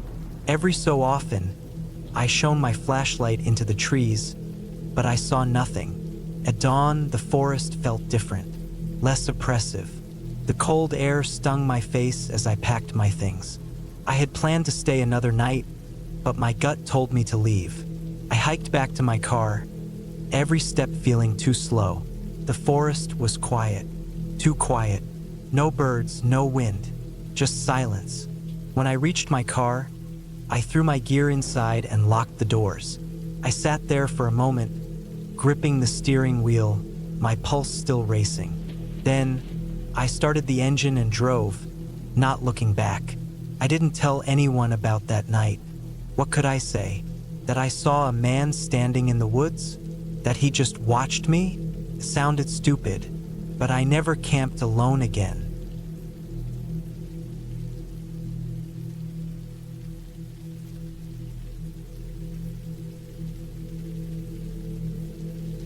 It was supposed to be a peaceful weekend. My wife, Emily, her mother, Karen, and I had planned a camping trip deep in the forest. Karen, a retired cop, was always up for the outdoors. She was tough, had seen everything, and nothing rattled her. Emily had grown up with that same mindset, calm under pressure, never letting fear take over. I, on the other hand, had never been much of a camper, but I went along with it. We drove out early in the morning, the back of the truck packed with supplies. The spot we picked was a few miles off the main road, tucked away from any established campsites. Karen had found the location years ago, somewhere she used to come with her old colleagues when they wanted a break from the city. It was isolated, surrounded by thick trees and miles of wilderness. No phone service, no people, just us and nature. The air smelled of pine and damp earth as we parked the truck. The sky was overcast, the kind of heavy gray that made the woods feel even quieter than usual. We hiked in, the weight of our backpacks pressing down on our shoulders. I could hear the faint rustling of leaves as small animals moved through the underbrush. A few birds chirped in the distance, but otherwise, it was silent. After about an hour, we reached a small clearing near a narrow river. The ground was soft, perfect for setting up the tent. We worked together, Emily and I setting up the tent while Karen gathered wood for the fire. Everything was routine, normal. By the time the sun dipped below the trees, the fire crackled in front of us, its orange glow casting long shadows across the clearing. We sat around it, eating the food we had packed, listening to the distant sounds of the woods. The wind picked up slightly, making the branches creak. Karen told a few stories from her time on the force, cases she had worked, people she had arrested. She had always been the type to downplay things, but I could tell some of them still lingered with her. Hours passed, and the cold started to set in. The fire had burned low, sending up small embers that floated into the darkness. We decided to call it a night. Karen, ever cautious, checked her gun before tucking it into her sleeping bag. Emily and I zipped ourselves into ours, the night air pressing in. At first, I drifted in and out of sleep, the distant sounds of the forest blending into my dreams. But something woke me, a sound sharp, unnatural, a crack like a branch snapping underfoot. I lay still, listening. Another sound. This time it was closer. It wasn't an animal. Animals were quick, light on their feet. Whatever was out there was heavier, deliberate. I turned my head slightly, my breath slow and controlled. The fire had nearly died, just faint embers glowing in the pit. The trees beyond it were pitch black. Then I saw it, the figure, standing at the edge of the clearing, just beyond the fire's weak glow. It wasn't moving, just standing there. My stomach clenched, couldn't make out any details, just a dark outline, tall and still. I wanted to wake Emily, but I didn't move. I didn't breathe. I just watched. Then, as if it knew I was awake, it stepped back, slowly, silently, gone. I stayed like that for what felt like hours, staring at the trees, waiting for something to happen. Nothing did. Eventually, exhaustion took over, and I slipped into a restless sleep. The morning came with pale light filtering through the trees. Karen was already up, tending to the fire. Emily stirred beside me, stretching with a yawn. I sat up, scanning the treeline. There was nothing there, no sign of anyone. Karen noticed my expression. "You sleep all right?" she asked. I hesitated. I thought I saw something last night. That got her attention. "What?" I told her. The figure, the way it just stood there. Karen listened carefully, then nodded. "We're leaving." Emily looked at her, surprised. "It was probably nothing." Karen shook her head. No. "People don't just wander out here." She had a point. We were miles from any road, any trail. Nobody should have been out here. We packed quickly, faster than I'd ever seen Emily move. There was a tension in the air now, a silent urgency. As we loaded the truck, Karen scanned the tree line. She was on edge, more than I'd ever seen. We pulled out onto the dirt road, the trees closing in around us as we drove away. No one spoke for a while.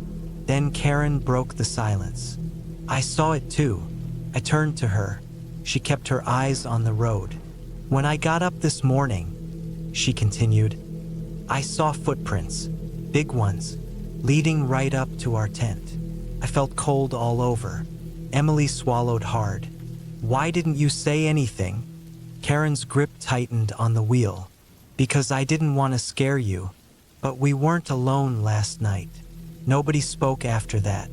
The trip was supposed to be a break from everything, a quiet getaway.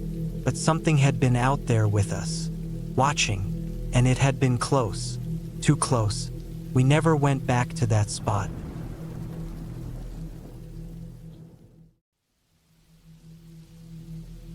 I had always liked camping alone. It was one of the few things in life that gave me peace. Being in the middle of nowhere, away from people, away from noise, away from everything that made life complicated. It felt right. It gave me a sense of control. I could pack what I wanted, set up camp where I wanted, and leave when I wanted. It was simple. That's why, in late September, I packed my gear and drove 3 hours to a national forest I had visited a few times before.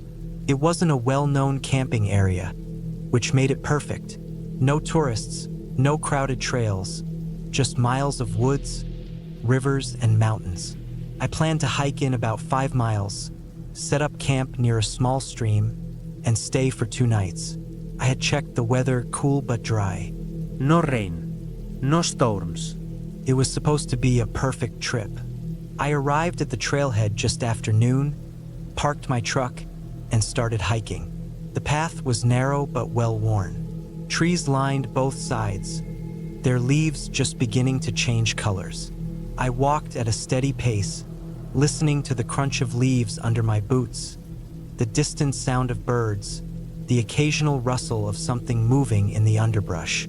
Probably a deer, maybe a rabbit. Nothing unusual. After about 2 hours of hiking, I reached the spot I had in mind. A small clearing near a slow-moving stream, surrounded by thick trees. It was perfect. I set down my pack, stretched my legs, and got to work setting up my tent. I kept things simple: a 1-person tent, a small fire pit, my sleeping bag, and a lightweight cooking setup. By the time I finished, the sun had started dipping lower in the sky. I collected firewood, stacked it near the pit, and sat down to rest. The air was crisp, cool, and completely still. I made a quick meal, just some canned beans and beef jerky, then sat by the fire listening to the quiet. As the sun set, the woods changed. The warm glow of daylight faded, and the trees became dark shadows against the sky. The noises changed too. The birds went silent, replaced by the occasional hoot of an owl, the chirping of crickets, the distant crack of a branch. I had camped enough times to know this was normal.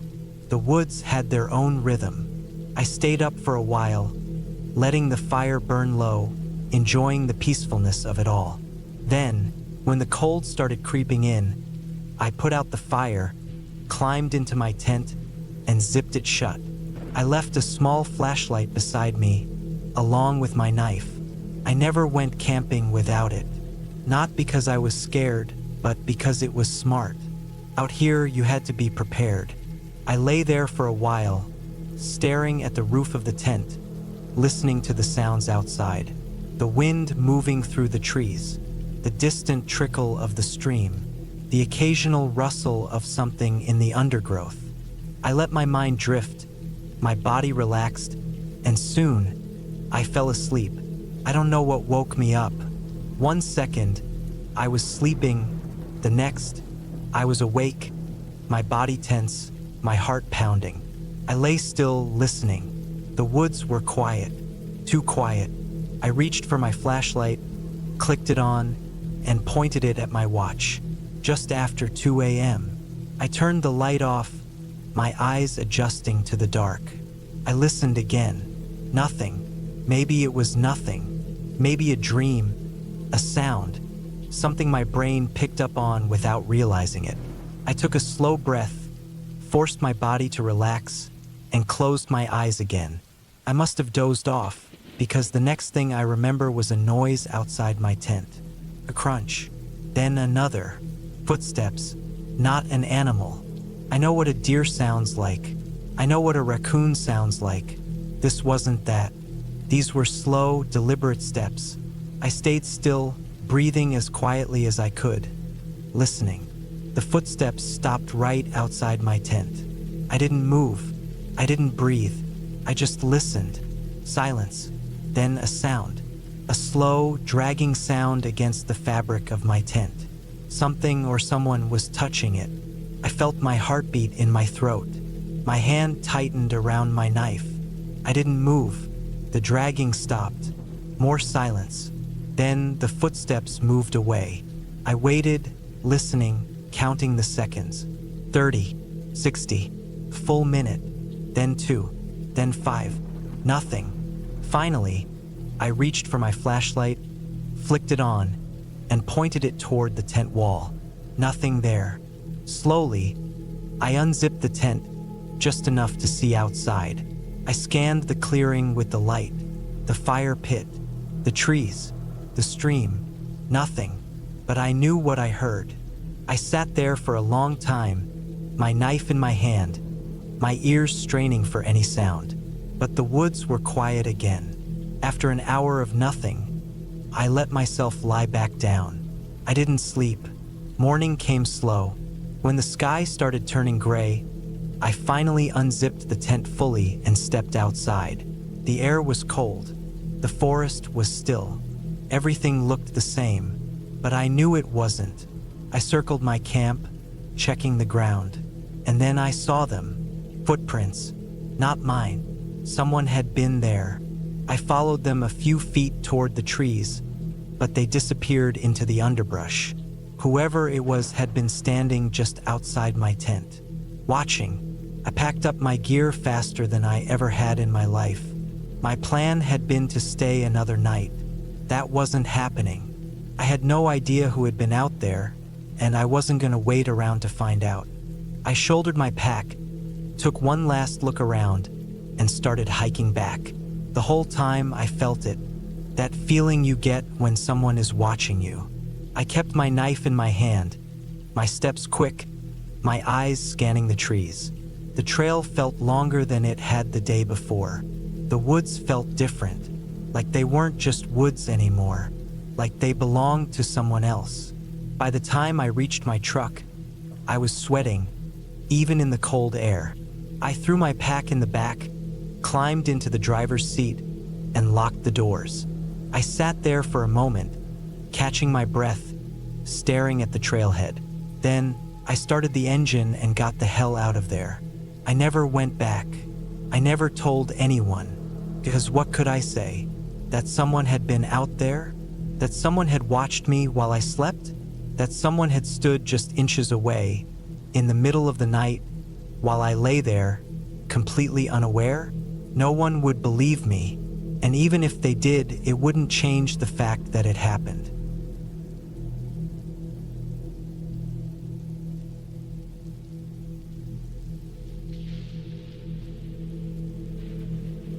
I didn't believe in things like that. Stories about creatures that could steal a person's face. Things that lurked in the woods waiting for the right moment to slip into your skin. I heard them, sure. My uncle used to tell us about them when we were kids, huddled around a campfire just trying to scare us. I never took it seriously. Even when I got older, spending so much of my free time out in the wilderness, I never thought about them.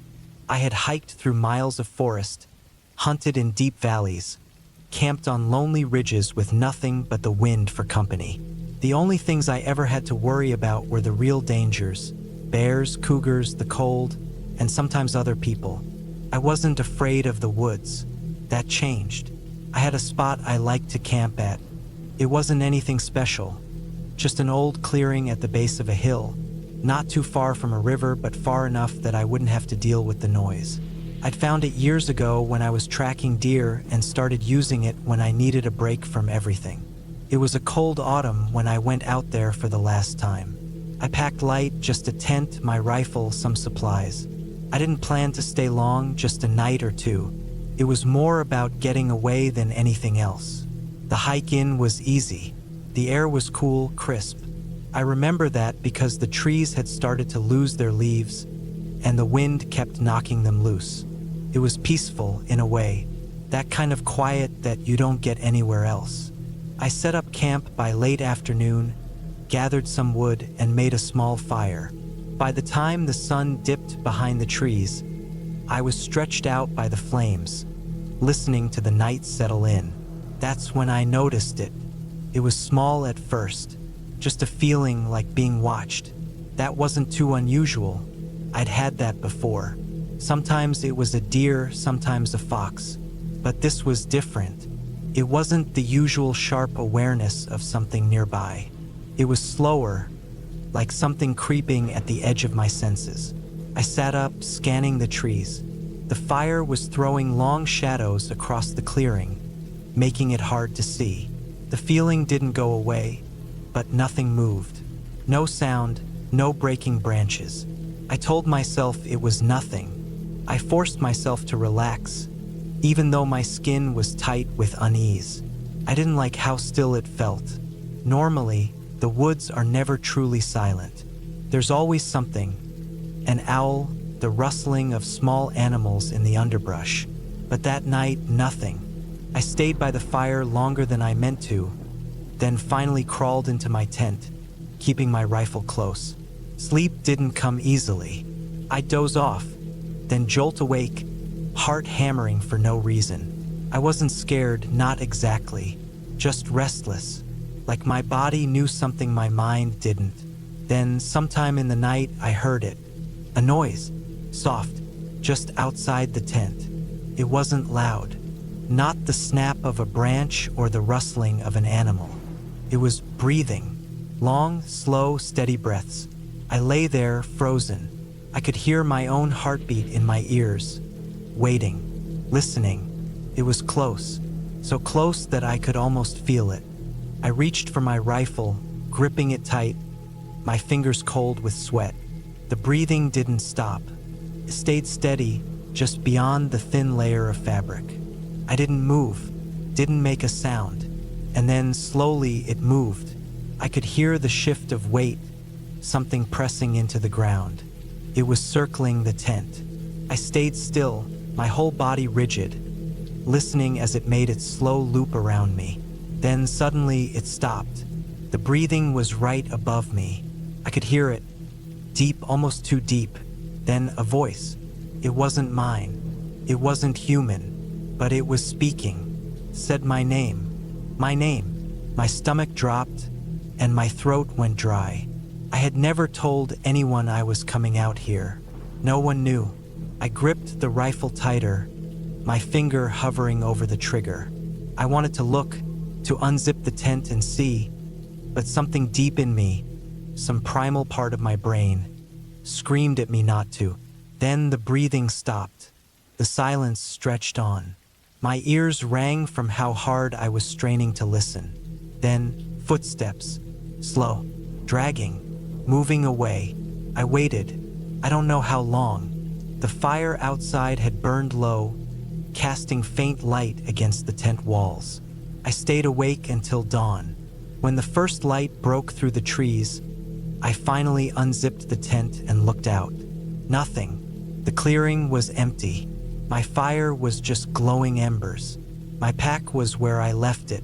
Nothing was touched, but there were tracks. Big, wrong. Not animal, not human. And they led away from my tent. I packed up fast. I didn't eat, didn't stop. I left everything I didn't need and started hiking back. The whole way I felt it. That thing. Not close, not in sight, but there, watching. I didn't stop until I reached my truck.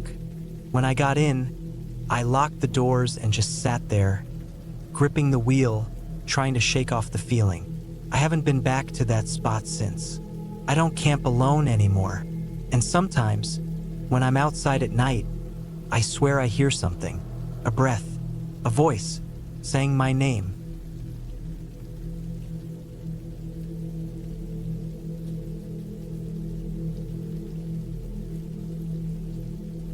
I was never the kind of person who got scared easily. I grew up hunting, fishing, and camping in the woods, so I knew my way around the outdoors. I had spent nights alone under the stars more times than I could count. I was comfortable with the silence, the dark, and the feeling of being far from anyone else. But that trip changed something in me. It was the last time I ever camped alone. It was late September, the kind of time when the air had that crisp bite in the mornings, but the afternoons were still warm. I had taken a few days off work and decided to camp near a small river in the mountains, a place I had been to once before years ago. It was far from any town, miles away from paved roads, and deep enough into the wilderness that I doubted I would see anyone else. I packed my truck with everything I needed: tent, sleeping bag, plenty of food and water, my rifle, my knife, and a small hatchet.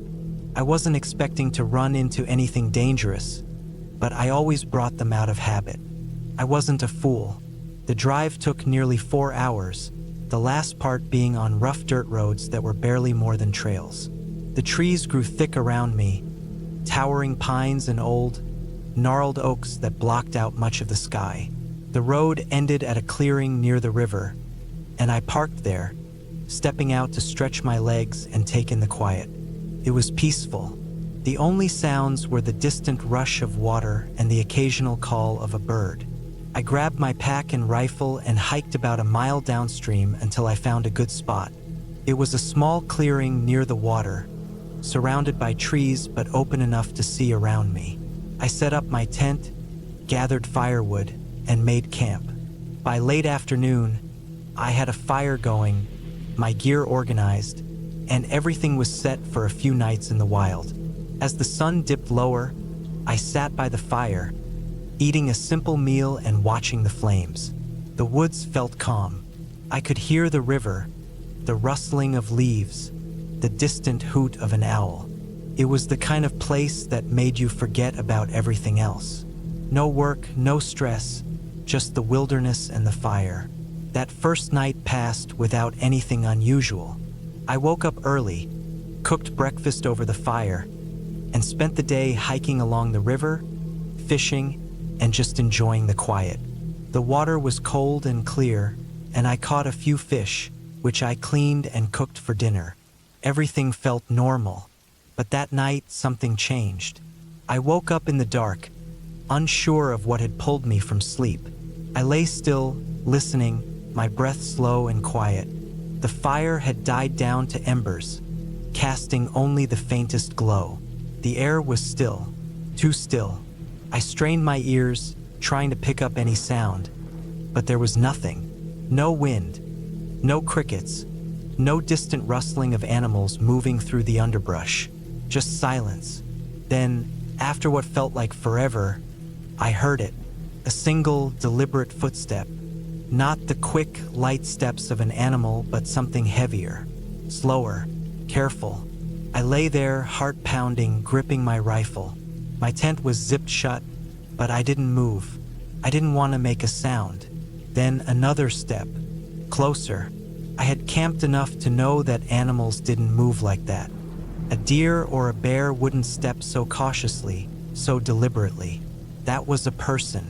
I reached out slowly, feeling for the zipper of my tent. My fingers found it, but I hesitated. I didn't know what was out there. Another step, then nothing. The silence stretched on, so thick it felt like the woods were holding their breath. Minutes passed, 10, 15, maybe more. I stayed still, listening, waiting. Then, finally, I heard movement again, this time farther away. A slow, retreating step, then another, and another. Whatever it was leaving. I didn't sleep again that night. I sat up in my tent, gripping my rifle, ears straining for any sound. I waited until the first light of dawn before I finally unzipped the tent and stepped out. The fire had completely burned out. The clearing looked the same as before. Nothing seemed out of place. But then I saw them. Footprints, clear in the dirt, leading from the trees to the edge of my tent and then back again. Large, human, barefoot. They weren't mine. I packed up immediately.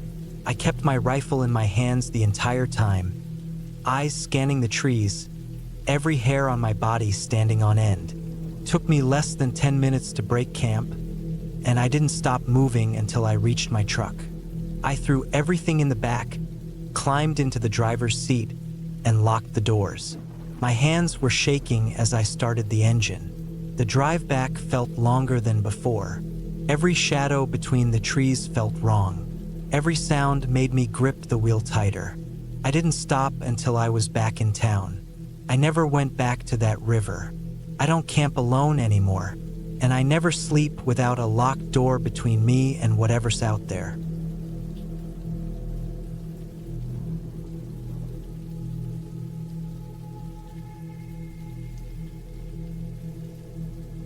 We had been planning the trip for weeks. My wife and I both needed a break from work, and there was something about getting away from everything that felt right. We chose a remote camping spot deep in the woods, a place neither of us had been before. It was far from the usual crowded campsites, miles away from the nearest town, and had no phone service. That was the appeal, real solitude, just the two of us. The drive there took hours, long stretches of empty roads surrounded by thick trees. We had packed everything we needed, enough food for a few days, extra clothes, a good tent, and a small propane stove. We also brought a hunting knife and a hatchet, not because we expected trouble, but because it's smart to be prepared in the wilderness.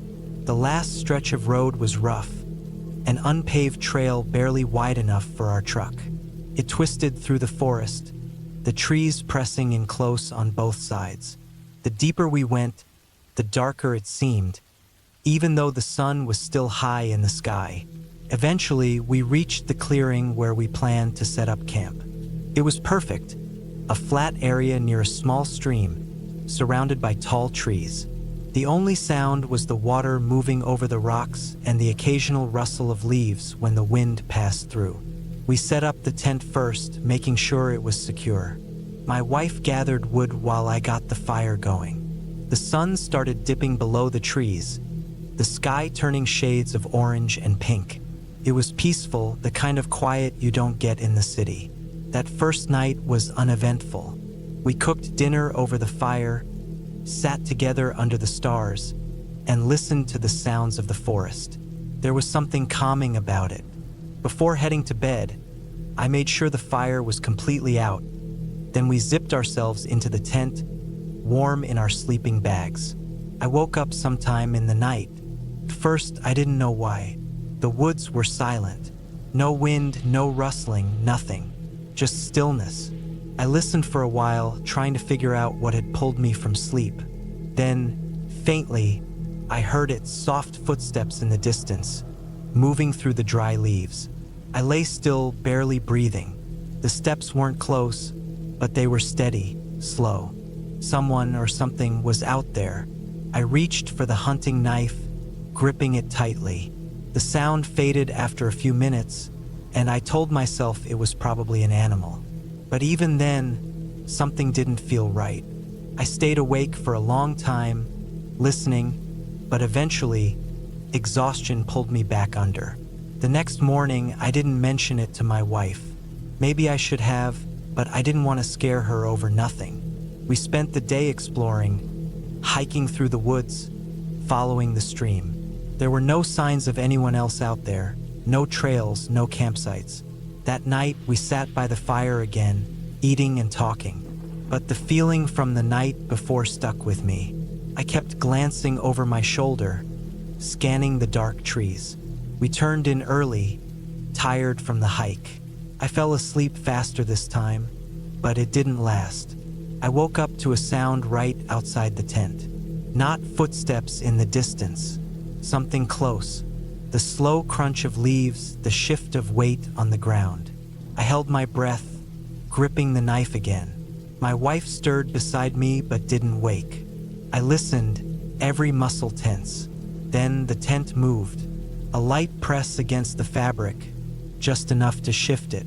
Someone was out there. Someone was standing right next to us. I stayed frozen, waiting, heart pounding so loud I swore they could hear it. Then, after what felt like forever, the pressure on the tent disappeared. Footsteps moved away, slow and deliberate, fading into the woods. I didn't sleep after that. I waited until the first light, then unzipped the tent carefully, stepping out with the knife ready. There were no footprints, nothing disturbed, but I knew what I had heard. I told my wife then. She was uneasy but tried to reason it away. Maybe an animal had brushed against the tent. Maybe the wind. I knew better. We debated packing up, but we had planned for a few more days, and neither of us wanted to leave just because of a feeling. Still, I was on edge the whole day, checking the trees, listening. That night, we made the fire bigger, letting it burn longer before putting it out. I lay in the tent, eyes open, waiting. Then, around midnight, I heard it again. Footsteps, closer this time. They stopped just outside the tent. Then came the sound of slow, heavy breathing.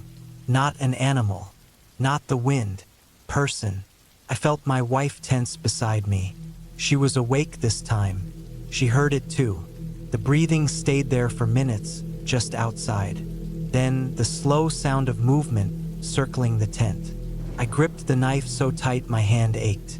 Then suddenly it stopped. The woods fell silent. We waited, listening. Nothing. Morning couldn't come fast enough.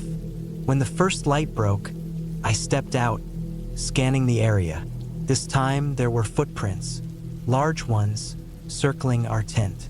We packed up fast, stuffing everything into the truck, barely speaking. As we drove back down that narrow dirt road, I glanced in the rearview mirror. Standing just beyond the tree line, half hidden in the shadows, was a figure. Not moving, just watching us leave. We never went back.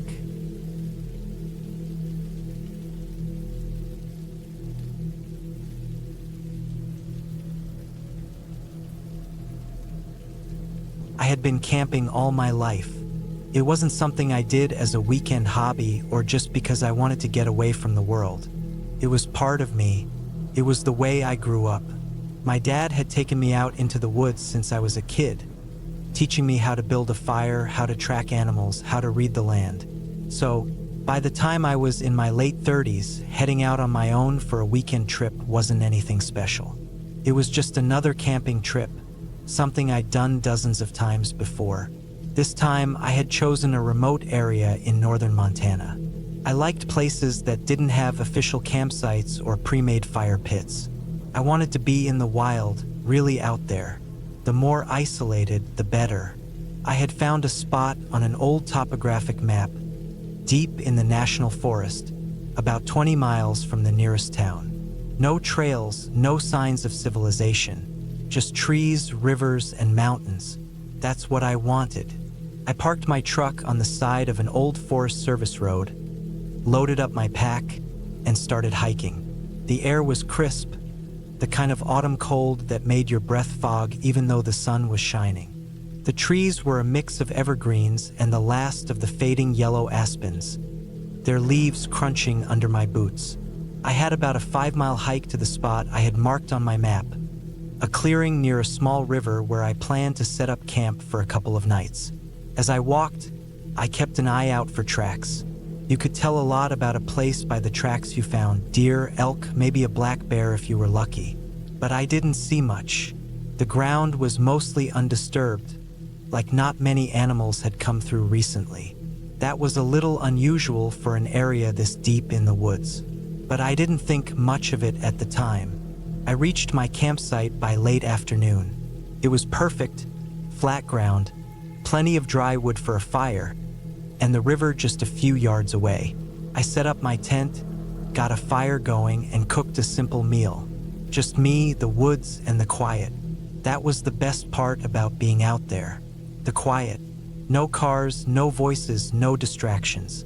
Just the sound of the fire crackling and the river running. As the sun set, the temperature dropped fast. I threw a few more logs on the fire and sat back, watching the flames. That's when I noticed something. The woods around me were completely silent. No birds, no rustling in the underbrush, nothing. That was odd. Usually, even at night, you'd hear something: owls, small animals moving around, the wind in the trees. But it was dead silent. I tried to shake the feeling off, but something about it put me on edge.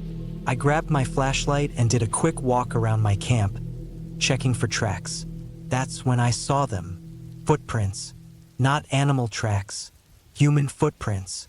They were just outside the light of my fire, in the soft dirt near the trees.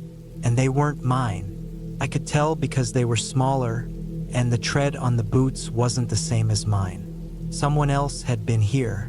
I felt a wave of unease wash over me. I wasn't scared, not yet, but I didn't like it.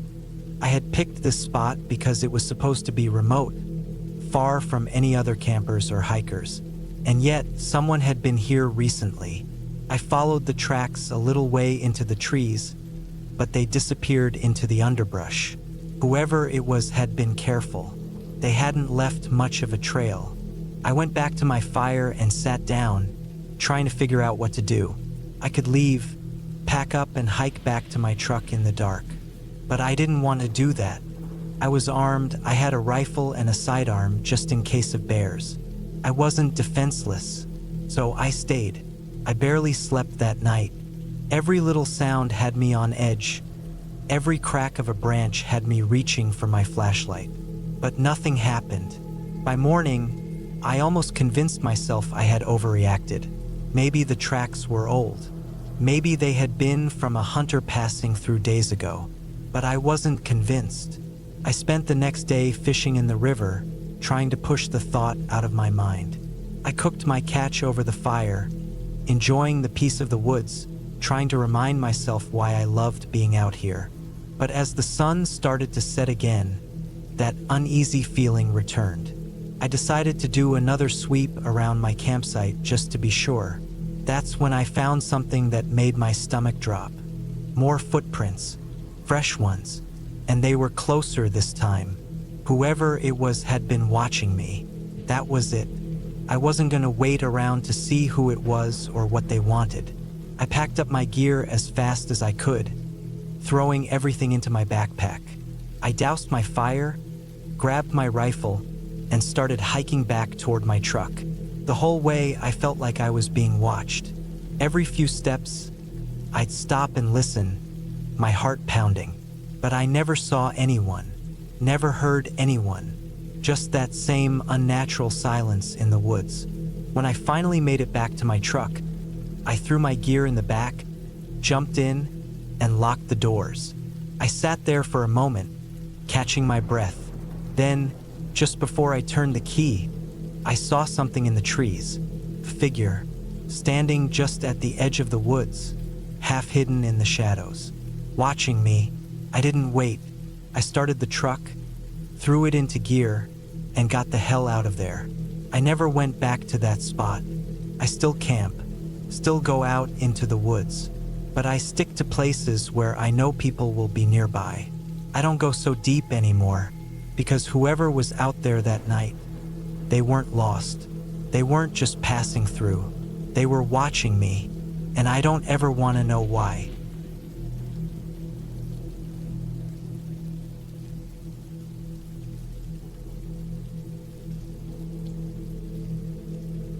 I always liked camping alone. It wasn't because I didn't have friends or family who wanted to come along, but there was something about being out there with nothing but the trees, the sounds of the night, and my own thoughts that made me feel at peace. It was different from everyday life, where there were always people, always noise, always distractions. Out in the woods, it was just me and the world, and I liked it that way. That changed after my last trip. It was early autumn, the kind of time when the days were warm, but the nights were cold enough to remind you winter was coming. I had taken a few days off work and decided to drive upstate to a camping area I had been to once before, but never alone. It wasn't an official campsite with designated spots or any real amenities, just a large stretch of forest land where people sometimes camped. I parked my truck at the end of an old dirt road, hiked about a mile in, and found a good spot. It was in a small clearing, surrounded by thick trees on three sides, with a slight slope leading down to a narrow creek about 50 yards away. The ground was mostly dry, with just enough softness to make sleeping on it bearable. I spent the first day setting everything up. My tent was an older one, but it still held up well. I gathered firewood, got my small cooking setup ready, and made sure everything was where I needed it. By late afternoon, I was sitting by the fire, drinking a beer, and feeling good about the decision to come out here. The first night was normal. I heard the usual sounds, rustling leaves, the distant calls of birds settling in, and the occasional snap of a branch from some unseen animal moving in the dark. I fell asleep easily, only waking up a few times when the cold crept into my sleeping bag. It was the next day when things started feeling off. I woke up early, made some coffee, and took a short walk around. The air was crisp, and the morning mist still clung to the trees. Everything seemed normal until I noticed something strange about 50 feet from my campsite. There were footprints, not animal tracks, boot prints. At first, I thought they were mine. I had walked around the area a bit the previous day, but as I looked closer, I realized they weren't. The pattern on the soles was different from my boots, and more importantly, they hadn't been there before. Someone had been near my campsite during the night. I told myself it wasn't a big deal. Maybe another camper had passed through. Maybe it was an old print I hadn't noticed. Still, it bothered me. I looked around a bit more but didn't see anything else unusual, so I tried to brush it off. The day went by uneventfully. I fished at the creek for a while, cooked some food, and read a book. I told myself I was overthinking things. By the time night fell, I had convinced myself it was nothing. That night, I woke up suddenly. I didn't know why at first. There was no loud noise, no sudden movement, just a feeling, something that pulled me out of sleep. I lay there in my sleeping bag, listening. The fire had burned down to embers, casting only a faint orange glow. The woods were quiet, too quiet.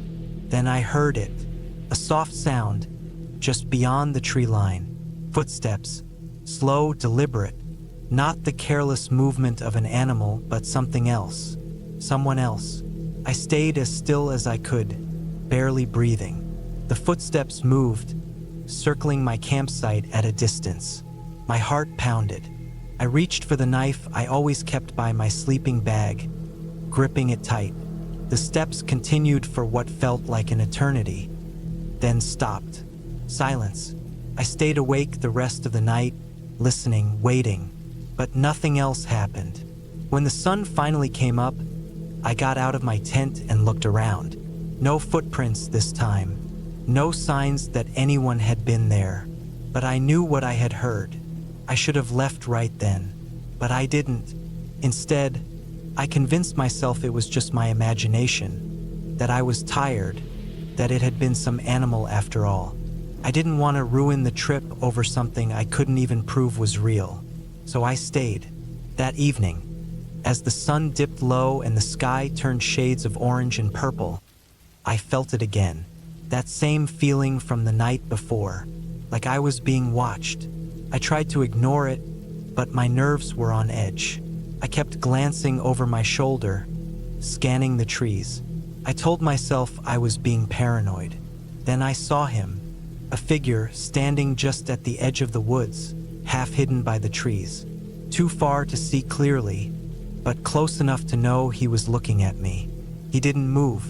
He just stood there. A chill ran through me. I forced myself to keep my breathing steady. I didn't want to let him know I had seen him. I moved casually, pretending I hadn't noticed, slowly reaching for my knife.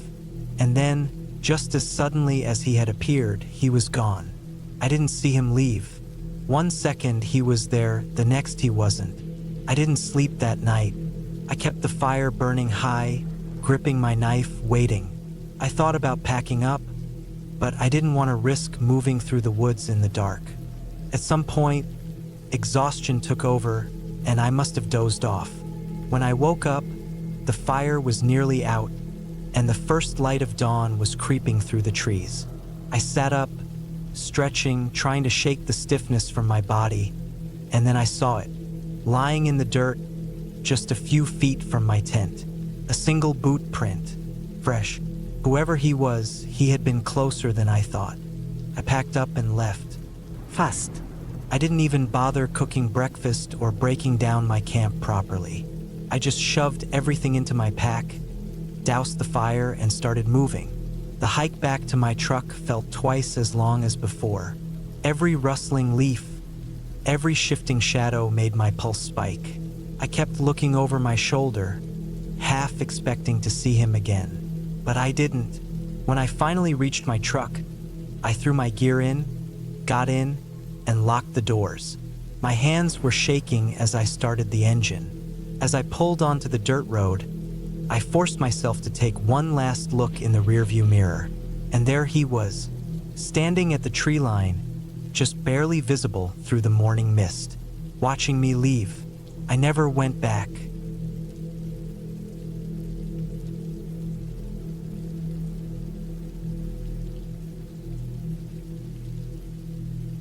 It was late September, the kind of cold that settled into your bones the moment you stopped moving. The rain had started in the afternoon, a light drizzle that slowly built into a steady downpour by nightfall. I had been walking for most of the day, my backpack heavy with gear, my boots caked in mud from the narrow trails that cut through the damp woods. I was somewhere in the Peak District, though I hadn't kept close track of my exact location. The plan had been simple: hike out for a few days, set up camp, and clear my head.